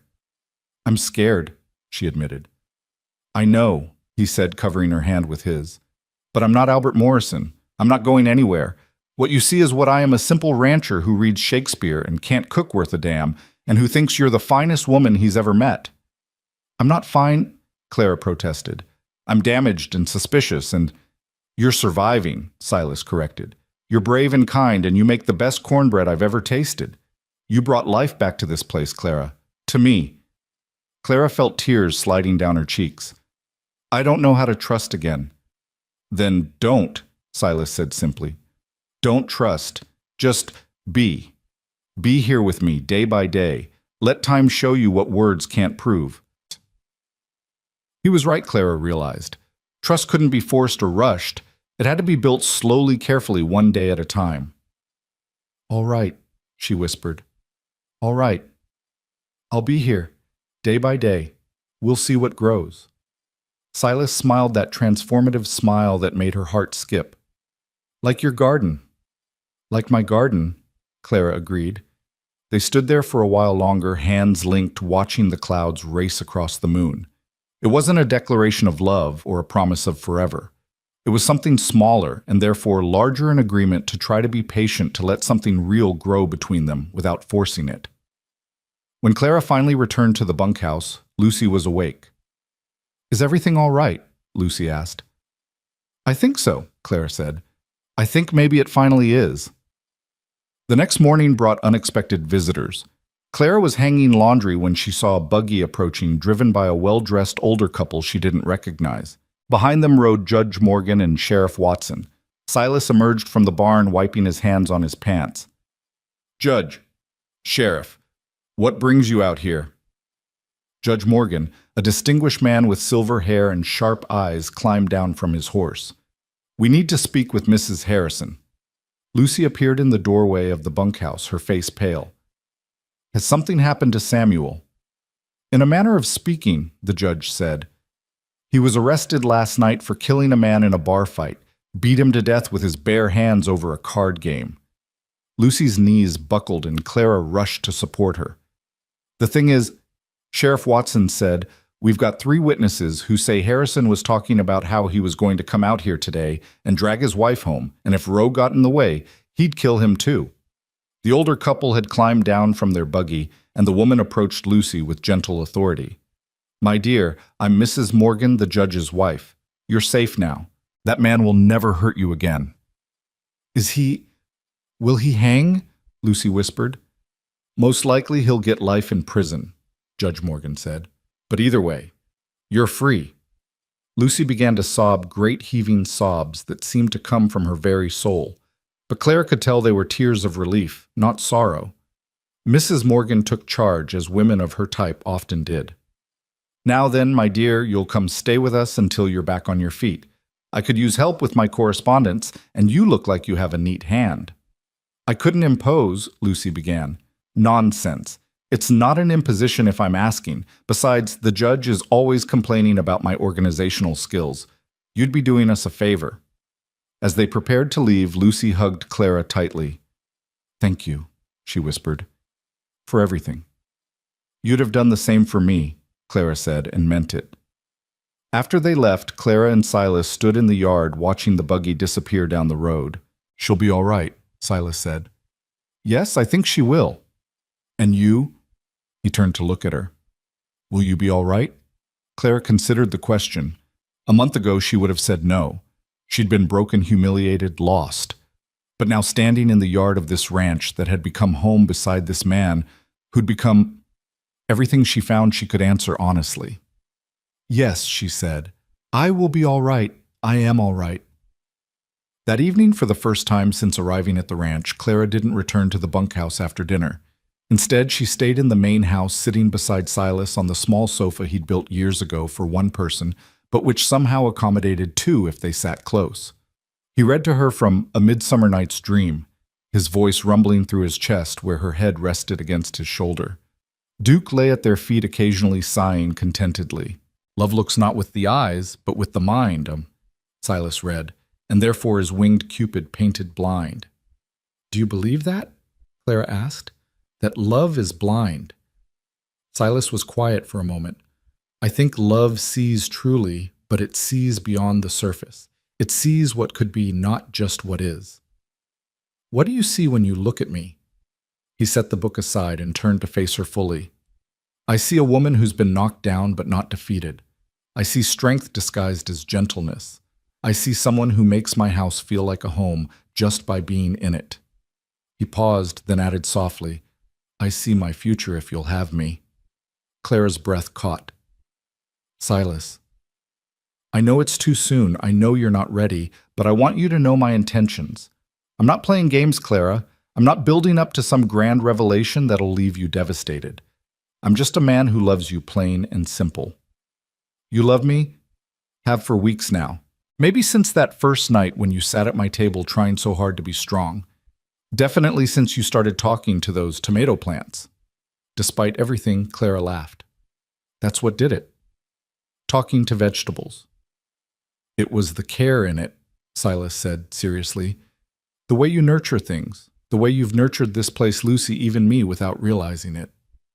Clara reached up and touched his face again, marveling at how familiar it had become. I love you too, she whispered. I've been fighting it, afraid to trust it, but I do. I love your steadiness and your kindness. I love how you read Shakespeare in that rough voice of yours. I love how you treat Duke like he's people. I love how you stood up for me, for Lucy, without needing thanks or recognition. Clara, but I'm still scared, she continued. I'm terrified that I'm wrong again, that I'm seeing what I want to see instead of what's really there. Then we go slow, Silas said. We court proper-like. I'll call on you in the evenings. Take you to the church social next month. Walk you home from work. All of it in plain sight of everyone so you can see there's no deception, no hidden side to me. You do that, court me formally, even though I'm already living on your property. I do anything to make you feel safe and sure. Clara kissed him, then properly this time. Not a brief touch on the cheek, but a real kiss, soft and sweet and full of promise. When they pulled apart, both were breathing unsteadily. That wasn't very proper, Clara said, trying for lightness. No, Silas agreed, but it was perfect. They sat together until the fire burned low, talking about everything and nothing. About his childhood in Ohio, her mother's garden in Missouri, his plans for expanding the ranch, her ideas for the vegetable plot. Ordinary things, but shared with extraordinary care. When Clara finally rose to go to the bunkhouse, Silas caught her hand. Stay, he said softly. Not like that. Just stay. Sleep in the spare room. I want to know you're here, safe under my roof. It was improper. It would cause talk if anyone knew. But Clara found she didn't care. She was tired of letting other people's opinions dictate her life. All right, she said. The spare room was small but clean, with a quilted covered bed and a window that looked out over the garden. Clara changed into her nightgown and lay down, feeling strange but not uncomfortable. Through the thin walls, she could hear Silas moving around, getting ready for bed. Good night, Clara. His voice came through the wall. Good night, Silas, she called back. She fell asleep smiling, feeling safer and more at home than she had in years. Clara woke to the smell of coffee and the sound of Silas trying to be quiet in the kitchen. She dressed quickly and found him attempting to make breakfast with Duke, watching hopefully for dropped food. You don't have to cook, she said from the doorway. He turned and his face lit up at the sight of her. Wanted to. You're always cooking for me. That's because I can actually cook. Clara pointed out, rescuing the eggs before they burned. They worked together to salvage breakfast, moving around each other with easy familiarity. It felt right, Clara thought, natural, like they'd been doing this for years. I should probably go back to the bunkhouse, Clara said as they ate, for propriety's sake. Probably, Silas agreed, though it seems foolish you being out there alone now that Lucy's gone. People will talk if I stay in the house. People are already talking, have been since the day you arrived. He had a point. Clara's reputation, such as it was, had been destroyed the moment she'd accepted Silas's help. Moving into the house properly wouldn't change that. What are you suggesting? She asked carefully. Silas set down his coffee cup and looked at her directly. I'm suggesting we stop caring so much about what others think and focus on what we know. We know we love each other. We know we want to build a life together. Maybe we do things in the wrong order, but out here that matters less than doing them right. And what would doing them right look like? You move into the house, we live as companions, I suppose. Nothing improper. And when you're ready, when you truly believe that this is real and lasting, we get married. Could be a month, could be a year. I'll wait. Clara's heart was racing. That's a big step. It is, Silas agreed. But every day you go back to that bunkhouse feels like a step backward, like we're pretending we haven't already started building something together." He was right. They'd been building something since that first night when he'd offered her shelter. Every meal shared every evening by the fire, every comfortable silence had been another brick in the foundation of whatever this was between them. "All right," Clara said. "I'll move into the house, but—" "Separate rooms," Silas said quickly. "Everything proper except for the fact of it. And if people talk, let them. We'll know the truth." That afternoon, Clara moved her few belongings from the bunkhouse to the spare room. It didn't take long, she had so little, but Silas had cleared space in the wardrobe, put fresh flowers from her garden on the dresser, and hung new curtains at the window. "You did all this?" Clara asked, touched. "Wanted it to feel like yours," he said simply. That evening, Martha Patterson came to call ostensibly to bring Clara her pay, but really to assess the situation. "So," Martha said, settling her considerable bulk into a kitchen chair, "you've moved into the house." "I have," Clara said, chin up, ready for judgment. "Good," Martha said, surprising her. That bunkhouse was no place for a woman alone. Besides, anyone with eyes can see you two belong together. But propriety. Propriety is for places where people have the luxury of following all the rules, Martha said bluntly. "Out here we make our own rules. You're a good woman, Clara Monroe. Silas Rowe is a good man. What you build together is your business." After Martha left, Clara found Silas in the barn brushing down his horse. "Martha approves," she said. "Martha's a smart woman." Clara watched him work the sure movements of his hands, the gentle way he spoke to the animal. "Silas, thank you for the flowers, the curtains, for everything." He paused in his brushing. "You're welcome, though I should be thanking you." "For what?" "For taking a chance on this. On us. After everything you've been through, trusting again. I know it's not easy." "No," Clara agreed, moving closer. "It's not easy, but you make it easier. Every day, with every small kindness, every patient moment, you make it easier." Silas set down the brush and turned to her. "Clara, Whatever he was going to say was interrupted by Duke's sudden barking. They both turned to see a rider approaching fast. As he got closer, Clara recognized Ben Watson, their neighbor. "Silas," Ben called out before he'd even fully stopped. "There's trouble. Big trouble." "What kind of trouble?" Silas asked, already moving toward his rifle. "Albert Morrison's back, and he's drunk as a skunk, telling everyone in town that he's coming out here to claim what's his." Clara's blood ran cold. "What's his—" Ben looked uncomfortable. "You, ma'am. He's saying you were promised to him, that Silas stole you, and he's come to set things right." Silas's jaw tightened as he processed Ben's words. "How many men does he have with him? 4? Maybe 5. That same crowd from before, plus some new faces. They've been drinking at the saloon since noon, working themselves up to something stupid." Clara felt her hands begin to shake, remembering Albert's cruel laughter, the humiliation that still haunted her dreams. But this time was different. This time she wasn't alone and defenseless on a train platform. "You should go to town," Silas said to her quietly. "Stay with Martha until this blows over." "No," Clara said, surprising herself with the firmness in her voice. "I won't run from him. Not again." "Clara, this could get ugly." "It's already ugly. It's been ugly since the day he made me the butt of his joke. I won't let him drive me from my home." "Your home?"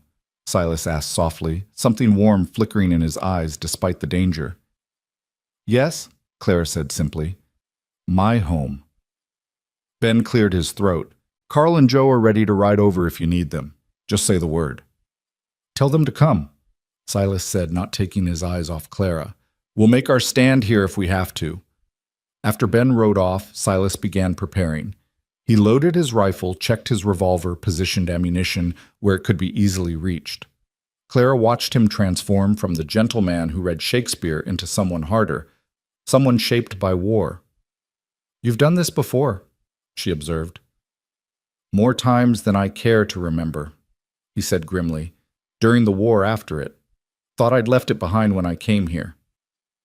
"I'm sorry I brought this trouble to you." Silas stopped what he was doing and crossed to her, taking her hands in his. "You didn't bring trouble. Morrison did. Men like him always do. They can't stand to see others happy when they're miserable inside. Through the window, Clara could see dust rising on the road. Multiple riders coming fast. Her heart began to pound, but she forced herself to stand straight. "Clara, I need you to go inside," Silas said. "Lock the doors, stay away from the windows." "What about you?" "I'll be fine. I've got good cover from the porch, and Carl and Joe should be here soon."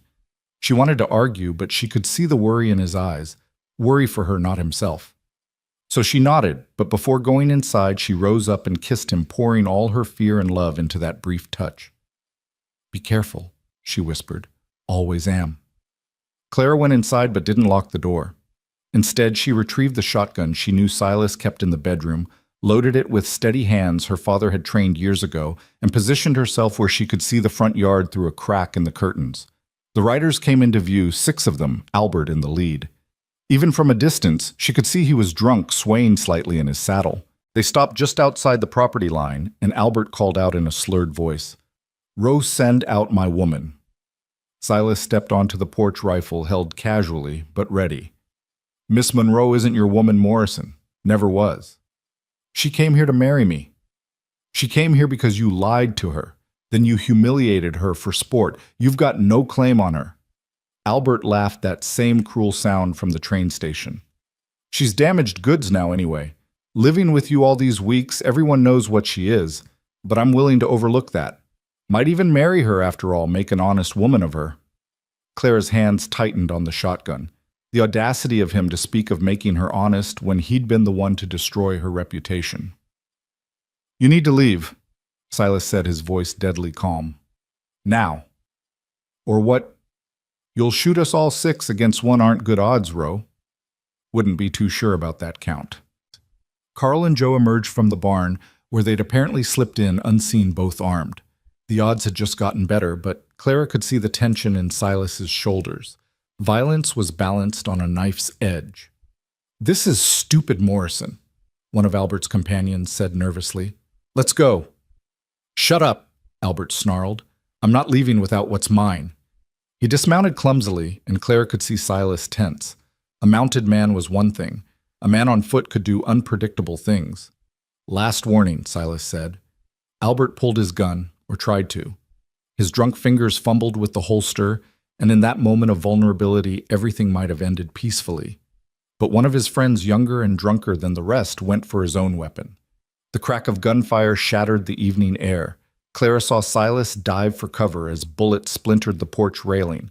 Carl and Joe returned fire from the barn, and suddenly the peaceful ranch became a battlefield. Clara didn't think. She kicked open the door and stepped onto the porch. Shotgun raised. The blast caught Albert's horse, sending it rearing and screaming. In the chaos, she pumped and fired again, this time into the air, the sound enormous and shocking. "Enough!" she screamed. "Enough!" Miraculously, the firing stopped. Everyone turned to stare at her, this woman they'd dismissed as a victim, standing there with a smoking shotgun and fury in her eyes. "You—" She pointed the gun at Albert, who was struggling to control his panicking horse. "You worthless, pathetic excuse for a man. You think you can come here and claim me like property. You think you have any right to me after what you did."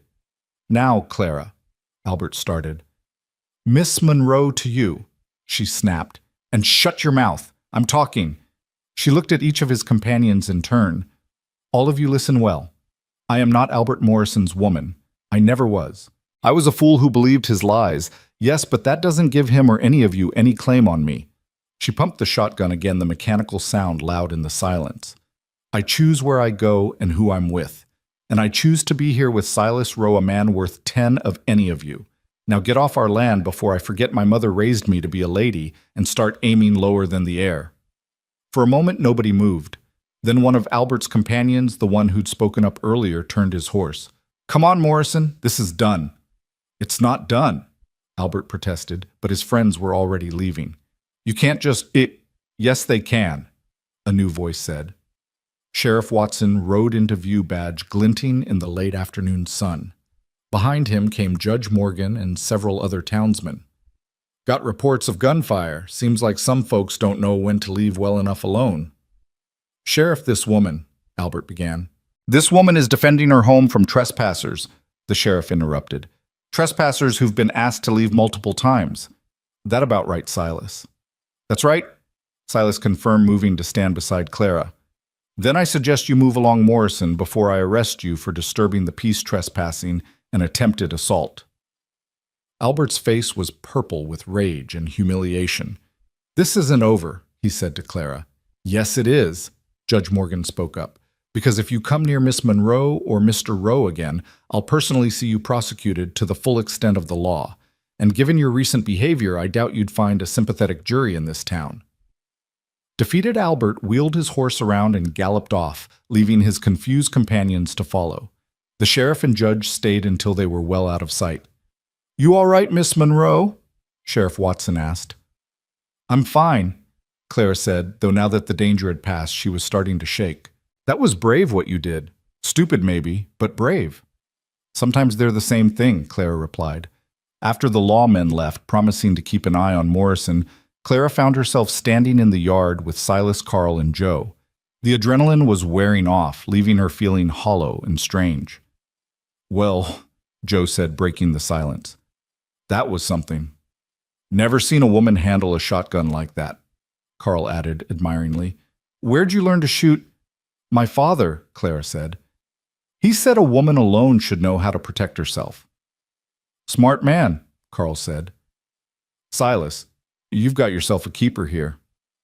I know, Silas said quietly, his eyes never leaving Clara's face. After the neighbors left with promises to check in tomorrow. Clara and Silas were alone. She was still holding the shotgun, her knuckles white around the stock. You can put it down now, Silas said gently. It's over. Clara set the gun aside carefully, and suddenly her legs wouldn't hold her anymore. Silas caught her before she fell, pulling her against his chest. You could have been killed, he said roughly. When you came out that door, my heart stopped. I couldn't let them hurt you, Clara said into his shirt. I couldn't stand by and watch. That's my job, protecting you. Clara pulled back to look at him. No, we protect each other. That's what partners do. Something shifted in Silas's expression, a wall coming down that had been there since she'd met him. Partners, he repeated. Yes. He kissed her, then not gentle like before, but desperate, as if he was trying to convince himself she was real and alive and there. When they broke apart, both were breathing hard. Marry me, he said suddenly. What? Marry me. Not someday when you're ready, not after a proper courtship. Now, tomorrow, as soon as Judge Morgan can perform the ceremony. Silas, I know it's fast. I know you wanted time. But Clara, when you walked out that door with that shotgun ready to fight for us, I realized something. Life's too short and too uncertain to waste time being careful. I love you. You love me. Everything else is just details. Clara's mind was spinning. It was too fast. She'd only been here 2 months. She'd sworn she wouldn't rush into anything again. But then she thought about how she'd felt when those riders appeared, the terror that something might happen to Silas. She thought about how natural it felt to call this place home, how right it felt to stand beside him. I don't have a wedding dress, she said, which wasn't really an answer, but somehow was. Wear your blue one, Silas said, the one from that first day. That dress has terrible memories. Then let's make new ones. Clara looked into his eyes, searching for any hint of doubt or deception, but all she saw was love, steady and sure as the mountains. Yes, she whispered. Yes. Yes, I'll marry you, tomorrow if Judge Morgan's available. Silas let out a breath she didn't know he'd been holding and pulled her close again. You won't regret this. I know, Clara said, and surprisingly, she did know. This wasn't like with Albert, built on fantasy and pretty words. This was built on shared meals and comfortable silences, on protection offered and accepted, on daily kindness and quiet strength. That evening, they sat on the porch watching the sunset, planning their simple wedding. There would be no grand ceremony, no elaborate reception, just them, a few witnesses, and promises made before God and man. Are you sure? Silas asked one more time as the stars began to appear. I've never been more sure of anything, Clara replied. Duke came padding over, settling at their feet with a contented sigh. Inside the house, dinner was cooking a stew Clara had started before the confrontation, filling the air with the smell of home. Her garden was thriving, green shoots reaching toward the sky. Everything about this place, this life, this man beside her felt right in a way nothing ever had before. "I need to tell you something," Silas said suddenly. "About the war. About what I did." "You don't have to." "Yes, I do. If we're to be married, you should know." He took a breath. "I was at Antietam. Bloodiest day in American history, they say. I killed boys younger than I was, shot them down because they wore a different color uniform. One of them, he couldn't have been more than 16. He was crying for his mother when he died." Clara took his hand, feeling the weight of his confession. "After that day, something in me broke," Silas continued. "Or maybe it finally fixed itself, I don't know. But I couldn't see the point in fighting anymore. All those boys dying, and for what? So I finished my service, but my heart wasn't in it. When I came home, everyone called me a hero. But I knew what I really was, a killer who'd been lucky enough to survive." "You were a soldier," Clara said gently. "You did what you had to do." "Maybe, but it changed me. Made me harder, quieter. Margaret saw it right away. Said I wasn't the same man who'd left. She was right. And you think I should know this because sometimes I have nightmares. Sometimes I wake up thinking I'm back there. Sometimes I go quiet for no reason you'll be able to see. I want you to know what you're getting into." Clara was quiet for a moment, then said, "We all have our ghosts, Silas. Mine wear the face of a man who humiliated me for sport. Yours wear uniforms and carry rifles, but they're just ghosts. They only have the power we give them. You make it sound simple. Not simple, but manageable. Together." Silas squeezed her hand. "How did you get so wise?" "Heartbreak is educational," Clara said dryly, then added more seriously, "but so is love. Real love. The kind that sees all the broken pieces and chooses to stay anyway." They sat in comfortable silence as the night deepened around them. Tomorrow would bring a wedding, a new beginning. But tonight, they had the quiet certainty of two people who'd found each other against all odds. The next morning dawned bright and clear, as if nature itself was celebrating. Clara woke in her room, her last morning waking alone, she realized, with a flutter of anticipation and nervousness. She could hear Silas moving around the kitchen, probably attempting to make breakfast again. She dressed carefully in the blue dress, the one she'd worn that terrible day at the train station. But as she smoothed the fabric, she found the memory had lost its sting. Today would overwrite that humiliation with joy. Martha Patterson arrived early, bearing a bouquet of wildflowers and a knowing smile. "Heard there's to be a wedding." "News travels fast," Clara said, "especially good news." "About time that man made an honest woman of you," Martha said with a wink. "Though from what I hear, you did a fine job of defending your own honor yesterday." "You heard about that." "Honey, everyone's heard about it. You're the talk of the town, the woman who faced down Albert Morrison with a shotgun and sent him running. There's more than a few women in town who wish they had your courage." Martha helped Clara with her hair, pinning it up with the wildflowers woven through. "You look beautiful," she said when they were done. "Glowing." "I'm happy," Clara said simply. "Truly happy." "It shows." The ceremony was held in the small church in town, with Judge Morgan officiating since the regular preacher was visiting settlements further west. Carl, Joe, and Ben stood as witnesses along with Martha, and surprisingly Mrs. Morgan, who'd taken a liking to Clara. When Silas saw Clara walk into the church in that blue dress, wildflowers in her hair, his expression made every moment of heartbreak worth it. He looked at her like she was a miracle, something precious and unexpected and perfect. The ceremony was simple. They spoke traditional vows, though Clara could see Silas wanting to say more. When Judge Morgan pronounced them man and wife, and Silas kissed her gentle and reverent Clara, felt something settle into place in her chest, a rightness, a completion. Afterward, there was a small reception at Martha's store. She'd prepared a cake, and some of the townswomen had brought food. Even some of the men who'd witnessed the confrontation with Albert came to offer congratulations. "Never thought I'd see Silas Rowe married," Ben said, pumping Silas's hand enthusiastically. But if anyone could capture him, it'd be a woman brave enough to face down 6 armed men with a shotgun. It was 5 men, Clara corrected, and 1 coward. That got a laugh from everyone. As the afternoon wore on, Clara noticed how the townspeople's attitude toward her had shifted. She was no longer the woman who'd been fooled by Albert Morrison. She was the woman who'd stood her ground, who'd defended her home, who'd won the heart of one of the most respected ranchers in the area.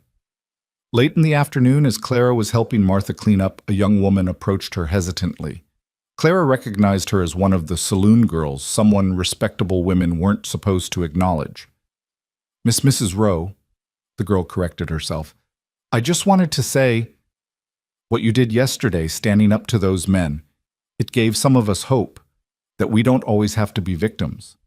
None of us have to be victims, Clara said firmly. Sometimes we just need to remember we have the right to fight back. The girl nodded and slipped away, but Clara saw her standing a little straighter as she left. As evening approached, Silas appeared at Clara's elbow. Ready to go home, Mrs. Rowe. Mrs. Rowe. The name sent a thrill through her, not because it meant she belonged to someone, but because it meant she belonged somewhere. She had a place, a purpose, a partner. Yes, she said, let's go home. The ride back to the ranch was quiet, but charged with anticipation. This wasn't like her imagined wedding night with Albert would have been all nerves and expectations and performances. This was Silas, who'd seen her at her worst and still chose her. There was nervousness, yes, but also a deep comfort. When they reached the ranch, Silas helped her down from the wagon, holding her a moment longer than necessary. No regrets? He asked. None, Clara assured him. Duke greeted them enthusiastically, as if he knew something momentous had happened. The house looked different somehow, not physically, but in meaning. It was truly their home now, not just a place where Clara was staying. That evening, as Clara prepared dinner their first, as husband and wife, Silas came up behind her, wrapping his arms around her waist. What are you thinking? He asked. I'm thinking about how Albert Morrison actually did me a favor, Clara said, leaning back against him. If his letters had been real, if he'd been the man he pretended to be, I would have married him and never known what real love looked like. What does it look like? Clara turned in his arms to face him. It looks like burnt biscuits and mended socks, like someone teaching you to shoot and reading Shakespeare in a rough voice, like standing together against the world and knowing you'll never stand alone again. That's a good look, Silas said softly. The best, Clara agreed. Later, as they sat by the fire, Clara in the chair that had become hers and Silas in his, but their hands linked across the small space between them, Clara thought about the journey that had brought her here. The humiliation at the train station felt like a lifetime ago. The woman who'd stepped off that train full of desperate hope and romantic dreams was gone. In her place was someone stronger, someone who'd learned the difference between pretty words and true worth. Read to me, she asked Silas. He picked up the Shakespeare volume, but instead of opening it, he looked at her. I'd rather talk about our future, our plans. What kind of plans? The kind where we expand the ranch, bring in more cattle, maybe build another room or 2 on the house for eventual additions. Clara felt herself blush. Children? If we're blessed with them, though I'm already blessed just having you here. Silas Rowe, that was almost poetry. Must be all that Shakespeare rubbing off on me, he said with a grin. They talked late into the night about practical things, the ranch, the garden, the future, but underneath ran a current of joy of 2 people who'd found each other against all odds and chosen to build something lasting. When they finally retired, Clara paused at the doorway of what was now their room. I love you, she said. I want you to know that this isn't gratitude or proximity or lack of options. I love you for who you are, the man who offered shelter to a stranger who stands up for what's right, who reads poetry and mucks stalls with equal dedication. And I love you, Silas replied, for your courage, your kindness, your ability to find hope even after it's been shattered, for making this empty house a home, for choosing to stay when you could have run. That night as Clara lay in her husband's arms, listening to his heartbeat and the familiar sounds of the ranch at night, she thought about the letter she would write tomorrow, not to send, but to keep. A letter to her future self, to her potential children, about how sometimes the worst thing that happens to you becomes the door to the best thing. She would write about Albert Morrison's cruelty and how it led her to Silas's kindness, about how humiliation became strength, how desperation became determination, about how a false promise of love had led to the real thing. But mostly she would write about how love, real love, wasn't found in grand gestures or perfect words. It was built in daily choices, small kindnesses, and the brave decision to trust again after trust had been shattered. Outside, a coyote howled in the distance, and Duke answered with a bark from his spot on the porch. Silas stirred slightly, pulling Clara closer in his sleep. Tomorrow would bring its own challenges, running a ranch always did. There would be hard times ahead, she knew, droughts and harsh winters, sickness and loss. But there would also be spring gardens and autumn harvests, children's laughter, and quiet evenings by the fire. There would be a life built on truth instead of lies, on steady love instead of false promises. Clara closed her eyes, feeling more at peace than she ever had. She'd traveled across the country seeking a fairy tale and had found something better, a real partnership with a good man, a home she'd helped create, and a love that had grown not from pretty words, but from shared struggles and mutual respect. The woman who'd stepped off that train in a blue dress full of hope and dreams had been broken. But from those pieces, someone stronger had emerged. Someone who could face down 6 armed men with a shotgun, who could choose love despite betrayal, who could build a future on the ashes of a shattered past. As sleep finally took her, Clara's last thought was of her garden of the seeds she'd planted that were even now pushing through the dark soil toward the light. Growth was slow, sometimes invisible, but it was happening. Just like her love for Silas, just like her new life, it was growing stronger every day. Roots deep and branches reaching toward the sky. The first year of their marriage passed like a dream Clara never wanted to wake from. Summer brought an abundance from her garden that she preserved for winter, working alongside Silas to put up beans and tomatoes to store potatoes and onions in the root cellar. They worked from dawn to dusk, but the labor felt light when shared, when punctuated by stolen kisses and quiet laughter. By autumn, Clara knew she was carrying their first child. She told Silas on a golden September evening as they sat on the porch, watching the sunset paint the mountains crimson.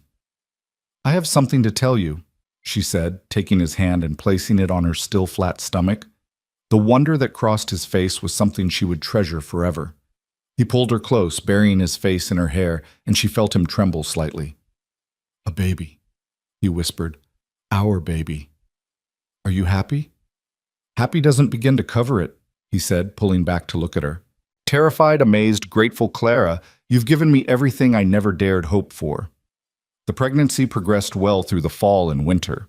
Silas became almost comically protective, trying to prevent her from lifting anything heavier than a tea kettle, until Clara had to firmly remind him that ranch women had been having babies while working since the territory was settled. Martha Patterson became a frequent visitor, sharing wisdom from her own 4 pregnancies and bringing tiny clothes she'd saved. The women of Red Bluff, even those who'd initially gossiped about Clara's circumstances, rallied around her with the solidarity that frontier life demanded. Spring arrived with its usual promise of renewal, and Clara's belly rounded with promise of its own. She still worked, cooking, mending, tending her garden with Silas's help, but she moved more slowly, more carefully. It was on a warm April morning that Clara felt the first pains. She was hanging laundry when the cramping started, low and insistent. She'd been having false pains for weeks, but something about these felt different, deeper, more purposeful. "Silas," she called, trying to keep her voice calm. He was at her side in moments, reading her face with the intuition that came from a year of marriage. "Is it time?" "I think so." His face paled slightly, but his hands were steady as he helped her inside. "I'll ride for Mrs. Patterson and the midwife." "Don't leave me," Clara gasped as another pain rolled through her. "I won't. Ben's in the far pasture. I'll send him." The next hours blurred together in a haze of pain and determination. Martha arrived with the midwife, a competent woman named Sarah Johnson, who delivered half the babies in the county. They took charge, sending Silas to boil water and gather clean linens, giving him something to do with his nervous energy. Clara had thought she knew about pain, the emotional agony of Albert's betrayal, the fear when those men had come to the ranch. But this was different, primal, and overwhelming. She gripped Martha's hand and tried to be brave, but when the pains peaked, she screamed despite herself. That's it, honey, Martha soothed. Don't hold back. Scream if you need to. Through the bedroom door, Clara could hear Silas pacing, could imagine his face tight with worry. Part of her wanted him there, but tradition dictated that birthing was women's work. The labor stretched through the day and into evening. Clara was exhausted, drenched with sweat, beginning to fear something was wrong when Sarah announced with satisfaction, "I can see the head. One more big push, Clara." With the last of her strength, Clara bore down, and suddenly the room filled with the most beautiful sound she'd ever heard their baby's first cry. "It's a girl," Sarah announced, cleaning the baby quickly before placing her on Clara's chest. "A healthy, perfect girl." Clara looked down at the tiny face, red and scrunched with indignation at being forced into the world, and felt her heart expand beyond what she'd thought possible. This little person, this perfect combination of her and Silas, was theirs to protect and raise and love. "Can my husband come in?" she asked. Never taking her eyes off the baby, Martha opened the door and Silas nearly fell into the room in his haste. He stopped short at the sight of Clara holding their daughter, his expression one of awe and terror and love all mixed together. "Come meet your daughter," Clara said softly. He approached slowly, as if afraid he might break something. When he sat on the edge of the bed and Clara placed the baby in his arms, his hands, those strong, capable hands that could rope a calf or shoot a rifle with steady precision, trembled. "She's so small," he whispered.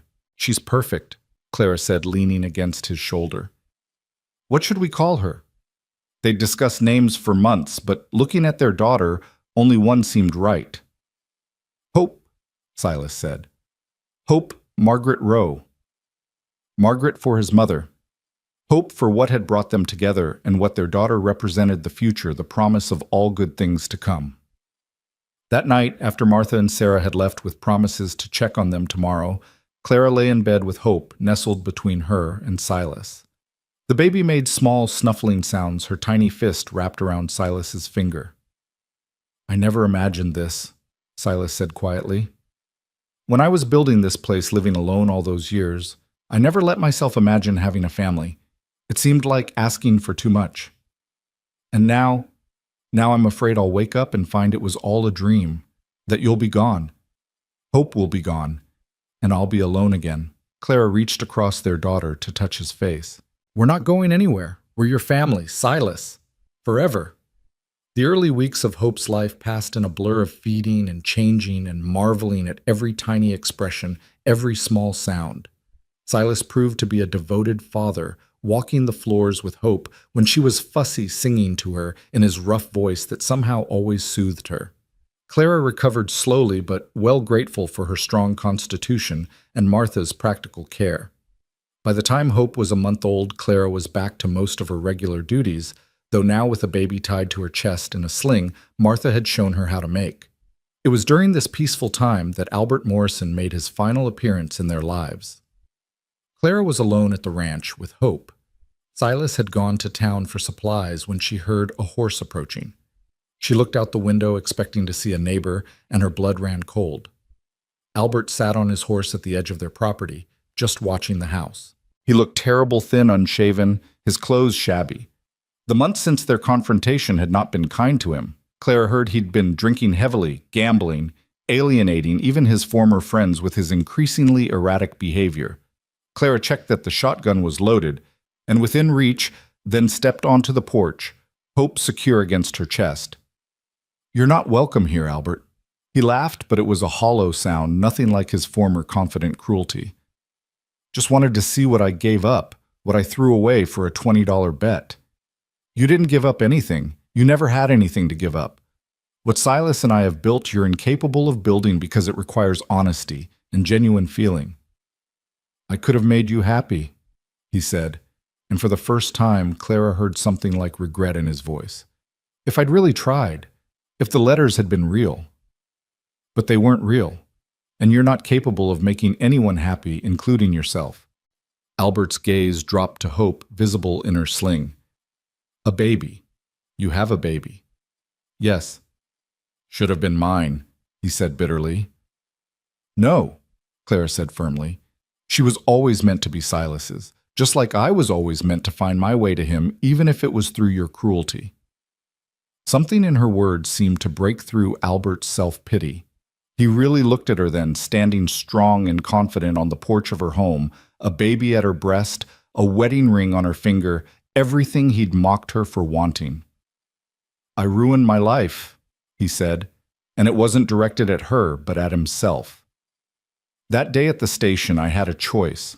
I could have honored those letters, tried to be the man I pretended to be. Instead, I chose the joke, the laughter of men who don't even speak to me anymore." "Yes," Clara said simply. "You did choose that." "I'm leaving," Albert said. "California, maybe Oregon, somewhere I can start over." "Good." He turned his horse to go, then looked back one more time. "I'm sorry," he said. "For what it's worth now, I'm sorry." Clara watched him ride away, and she knew with certainty that she would never see him again. Later they would hear that he'd indeed gone west, disappeared into the vast territories where men could reinvent themselves. She hoped he found redemption, or at least peace, but she wouldn't waste another thought on him. When Silas returned from town, she told him about Albert's visit. His jaw tightened, but when she assured him it had been peaceful, final, he relaxed. "He's gone for good?" Silas asked. "Yes. I think he finally understood what he lost, not me, but the chance to be a better man." Silas pulled her close, careful of hope between them. "His loss was my gain." "Our gain, Tom," Clara corrected and kissed him. The seasons turned as seasons do. Hope grew from a tiny infant to a babbling baby to a toddling child who followed Duke around with determination, much to the dog's patient resignation. She had Silas's steady temperament and Clara's bright curiosity, and she wrapped everyone who met her around her tiny fingers. When Hope was 2, Clara found herself pregnant again. This time the pregnancy was harder, leaving her exhausted and sick for the first months. Silas took on more of the household duties without complaint, and Martha sent her eldest daughter Rose to help during the days. Thomas Silas Rowe was born on a cold December night with snow falling thick outside. His birth was faster than Hope's, but no less miraculous. When Silas held his son for the first time, Clara saw tears on his weathered cheeks. "A son," he said wonderingly. "Someone to pass the ranch to teach everything I know." "And a daughter to teach as well," Clara reminded him. "Hope's already better with the chickens than I am."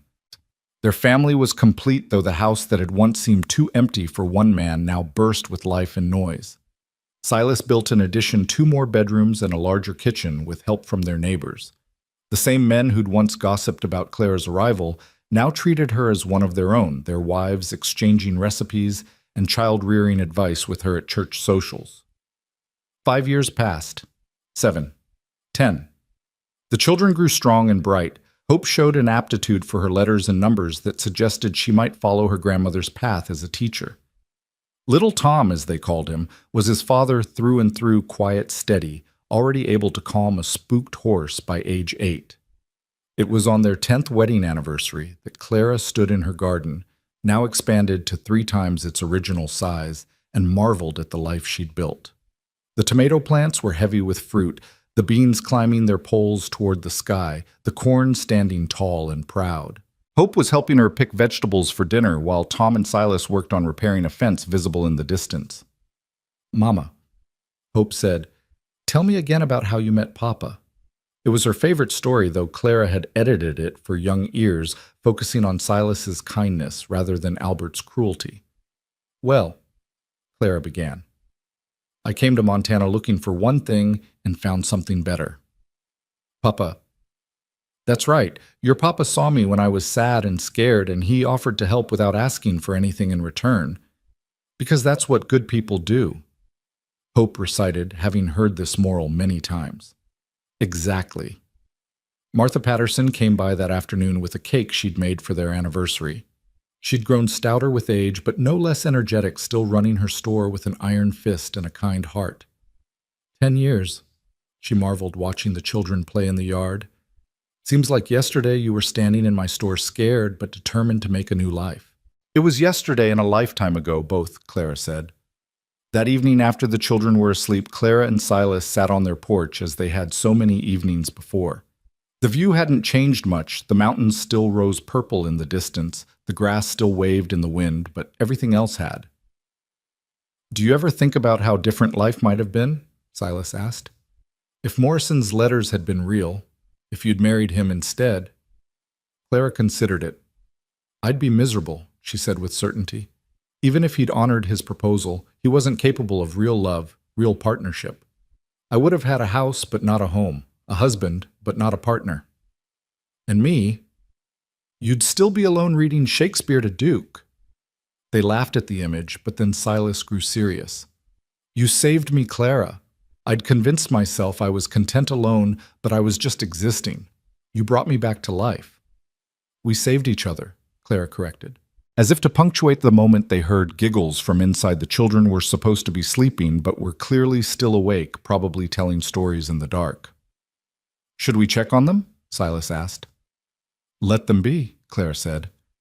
Childhood is short enough. They sat in comfortable silence, hands linked, watching the stars emerge. Clara thought about the woman who'd stepped off that train 13 years ago, desperate, hopeful, naive.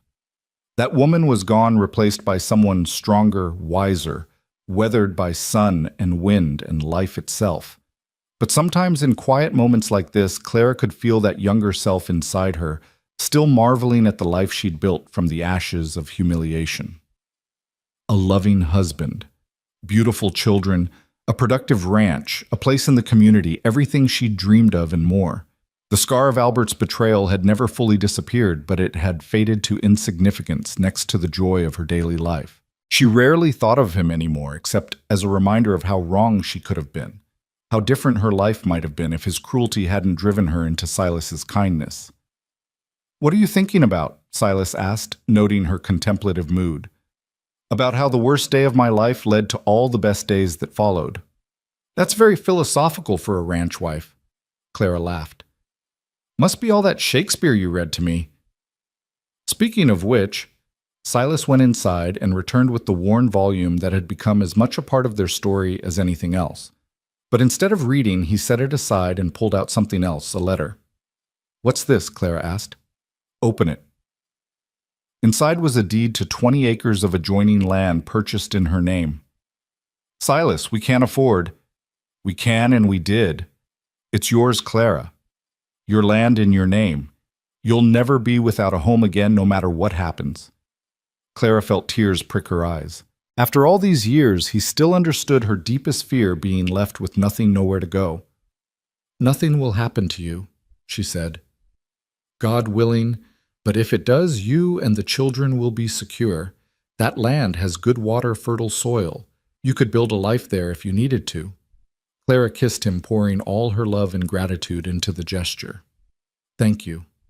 Not for the land, but for understanding why I might need it. I know you, Clara Rowe. Every fear, every hope, every dream, just like you know mine. A cry from inside interrupted them, Tom having a nightmare from the sound of it. Clara rose to go to him, but Silas stopped her. I'll go. You enjoy the evening. She watched him go inside, heard his low voice soothing their son, and felt a wave of contentment so strong it was almost overwhelming. This was happiness, not the grand sweeping emotion she'd imagined as a girl, but something deeper, richer. It was built on countless small moments, daily choices to love and support each other, shared struggles and quiet victories. When Silas returned reporting that Tom was back asleep, Clara stood and held out her hand. Dance with me, she said. There's no music. There's always music if you listen. And there was the wind through the grass, the distant howl of coyotes, the creak of the porch boards under their feet. They danced slowly, awkwardly, two people who'd never learned proper steps, but who moved together with the synchronization of long partnership. I love you, Clara said against his chest. More than on our wedding day, more than yesterday, probably less than tomorrow. That's a lot of love, Silas said, his voice rumbling through his chest. It's exactly the right amount. As they swayed together under the vast Montana sky, Clara thought about the letter she'd never written, but had composed 1,000 times in her head, the one to that desperate girl on the train platform. She would tell her, be brave. The humiliation will pass, but the strength you gain from surviving it won't. That man's cruelty is not your worth. Your worth is in your resilience, your capacity to trust again after betrayal. your ability to build something beautiful from broken pieces. She would tell her, the love you're looking for exists, but it won't come in the package you expect. It won't be the handsome stranger with pretty words, but the quiet man with work-rough hands who offers shelter without expecting payment. It will grow slowly, like a garden requiring daily tending but yielding a harvest beyond imagining. She would tell her, you will have children who inherit your strength and your husband's steadiness. You will have a home that's truly yours. Friends who respect you, a life of purpose and meaning. The train station disaster will become just a story you tell, edited for young ears about how sometimes the worst detours lead to the best destinations. But mostly she would tell her, hold on, hope is coming in all its forms. The sound of horses approaching broke their reverie. Multiple horses riding fast. Clara felt a flutter of old fear, but Silas was calm. That'll be Ben and the others, he said. Forgot to mention they wanted to come by tonight. Bring their congratulations for our anniversary. Indeed, their neighbors appeared, Ben and Carl and Joe, along with their wives and children. They brought food and music, Carl having brought his fiddle. Soon the quiet evening became an impromptu celebration with children running through the yard and adults dancing to Carl's energetic playing. Hope showed off her reading to the other children. Tom demonstrated his rope skills and Duke wandered from person to person collecting scraps and pats. Clara moved through it all like a queen of her small domain, making sure everyone had food and drink, accepting congratulations and compliments with grace. At one point, she found herself standing with the other wives, watching their husbands attempt some kind of jig that had them all laughing. You did good, Clara, Ben's wife Sarah said, taming Silas Rowe. We all thought he'd die a bachelor. I didn't tame him, Clara said. I just gave him a reason to let someone in. Same thing, Sarah said with a wink. As the evening wound down and their guests prepared to leave, Ben pulled Clara aside. Want you to know, he said quietly, we all admire what you've built here. You and Silas both, but especially you. Takes a special kind of courage to start over the way you did. I had help, Clara said. Sure, but you had to accept it. That takes courage, too. After everyone left, the family worked together to clean up even little Tom carrying dishes inside with careful concentration. It was past the children's bedtime, but Clara didn't have the heart to rush them. These moments of family togetherness were worth more than a rigid schedule. Finally, though, the children were tucked in, prayers said goodnights exchanged. Clara looked in on them one more time before retiring Hope, with a book still clutched in her hands. Tom curled up with the wooden horse Silas had carved for him. In their own room, as Clara brushed out her hair, still auburn, though now streaked with silver, Silas watched her from the bed. What? She asked, catching his expression in the mirror. Just thinking how beautiful you are. I'm getting old, Silas. We both are. No, he said. We're getting seasoned, like good wood getting stronger and more beautiful with age. Clara laughed. Only you would compare your wife to lumber. It's a compliment. She joined him in bed, curling into his warmth as she had for 10 years now. Outside, a storm was building. She could hear the distant rumble of thunder, see the occasional flash of lightning through the curtains. Storm coming, Silas said. Let it come, Clara replied. We've weathered worse. And they had. Droughts that threatened the ranch winters, that killed cattle sickness, that had nearly taken Tom when he was 3. They'd faced it all together, and they were still here, still strong, still choosing each other every day. Tell me, Clara said, as rain began to patter against the windows, if you could go back, would you change anything? Silas was quiet for a moment. I'd have been at that train station for a different reason. I'd have been the one meeting you, the one who'd written those letters, but real ones. I'd have saved you that humiliation. But then I wouldn't have known, Clara said. I wouldn't have known how strong I could be, how much kindness could mean, how love could grow from friendship and respect rather than grand romance. I wouldn't have known the difference between pretty words and true worth. You could have learned it easier ways. Maybe, but I might not have valued it as much. She turned to face him in the dark. That pain made me who I am, Silas. It brought me to you, but more than that, it taught me to recognize real love when I found it. I wouldn't change that. The storm grew stronger, rain lashing the windows, thunder shaking the house. But inside they were warm and safe and together. Clara thought she heard one of the children call out, but before either parent could rise, they heard footsteps. Hope going to comfort her brother. "She's going to be a wonderful mother someday," Clara said. "Like her own mother," Silas replied. They lay together listening to the storm, and Clara's mind drifted to all the storms they'd weathered, literal and figurative. Each one had tested them, but also strengthened them, like the wind strengthening a tree by forcing its roots deeper. "I have something for you," Silas said suddenly. "For our anniversary." "You already gave me the land." "This is different." He lit the lamp and pulled something from beneath the bed, a leather-bound journal, pristine and beautiful. "What's this for?" "Your story," Silas said. "You should write it down, all of it. So Hope and Tom know where they came from, what their mother overcame. So other women who might be where you were can know it gets better." Clara ran her fingers over the smooth leather. "I wouldn't know how to start." "Start with the truth," Silas said. "Start with a woman stepping off a train in a blue dress, thinking her life was beginning when really it was just about to fall apart and be rebuilt stronger. Would you help me remember the details with me?" "Everyone," he promised. They talked through the night as the storm raged, remembering laughing, sometimes crying. They talked about Albert's cruelty and Silas's kindness, about Lucy Harrison, and her escape, about Hope's birth and Tom's terrible bout with fever, about gardens planted and harvests gathered.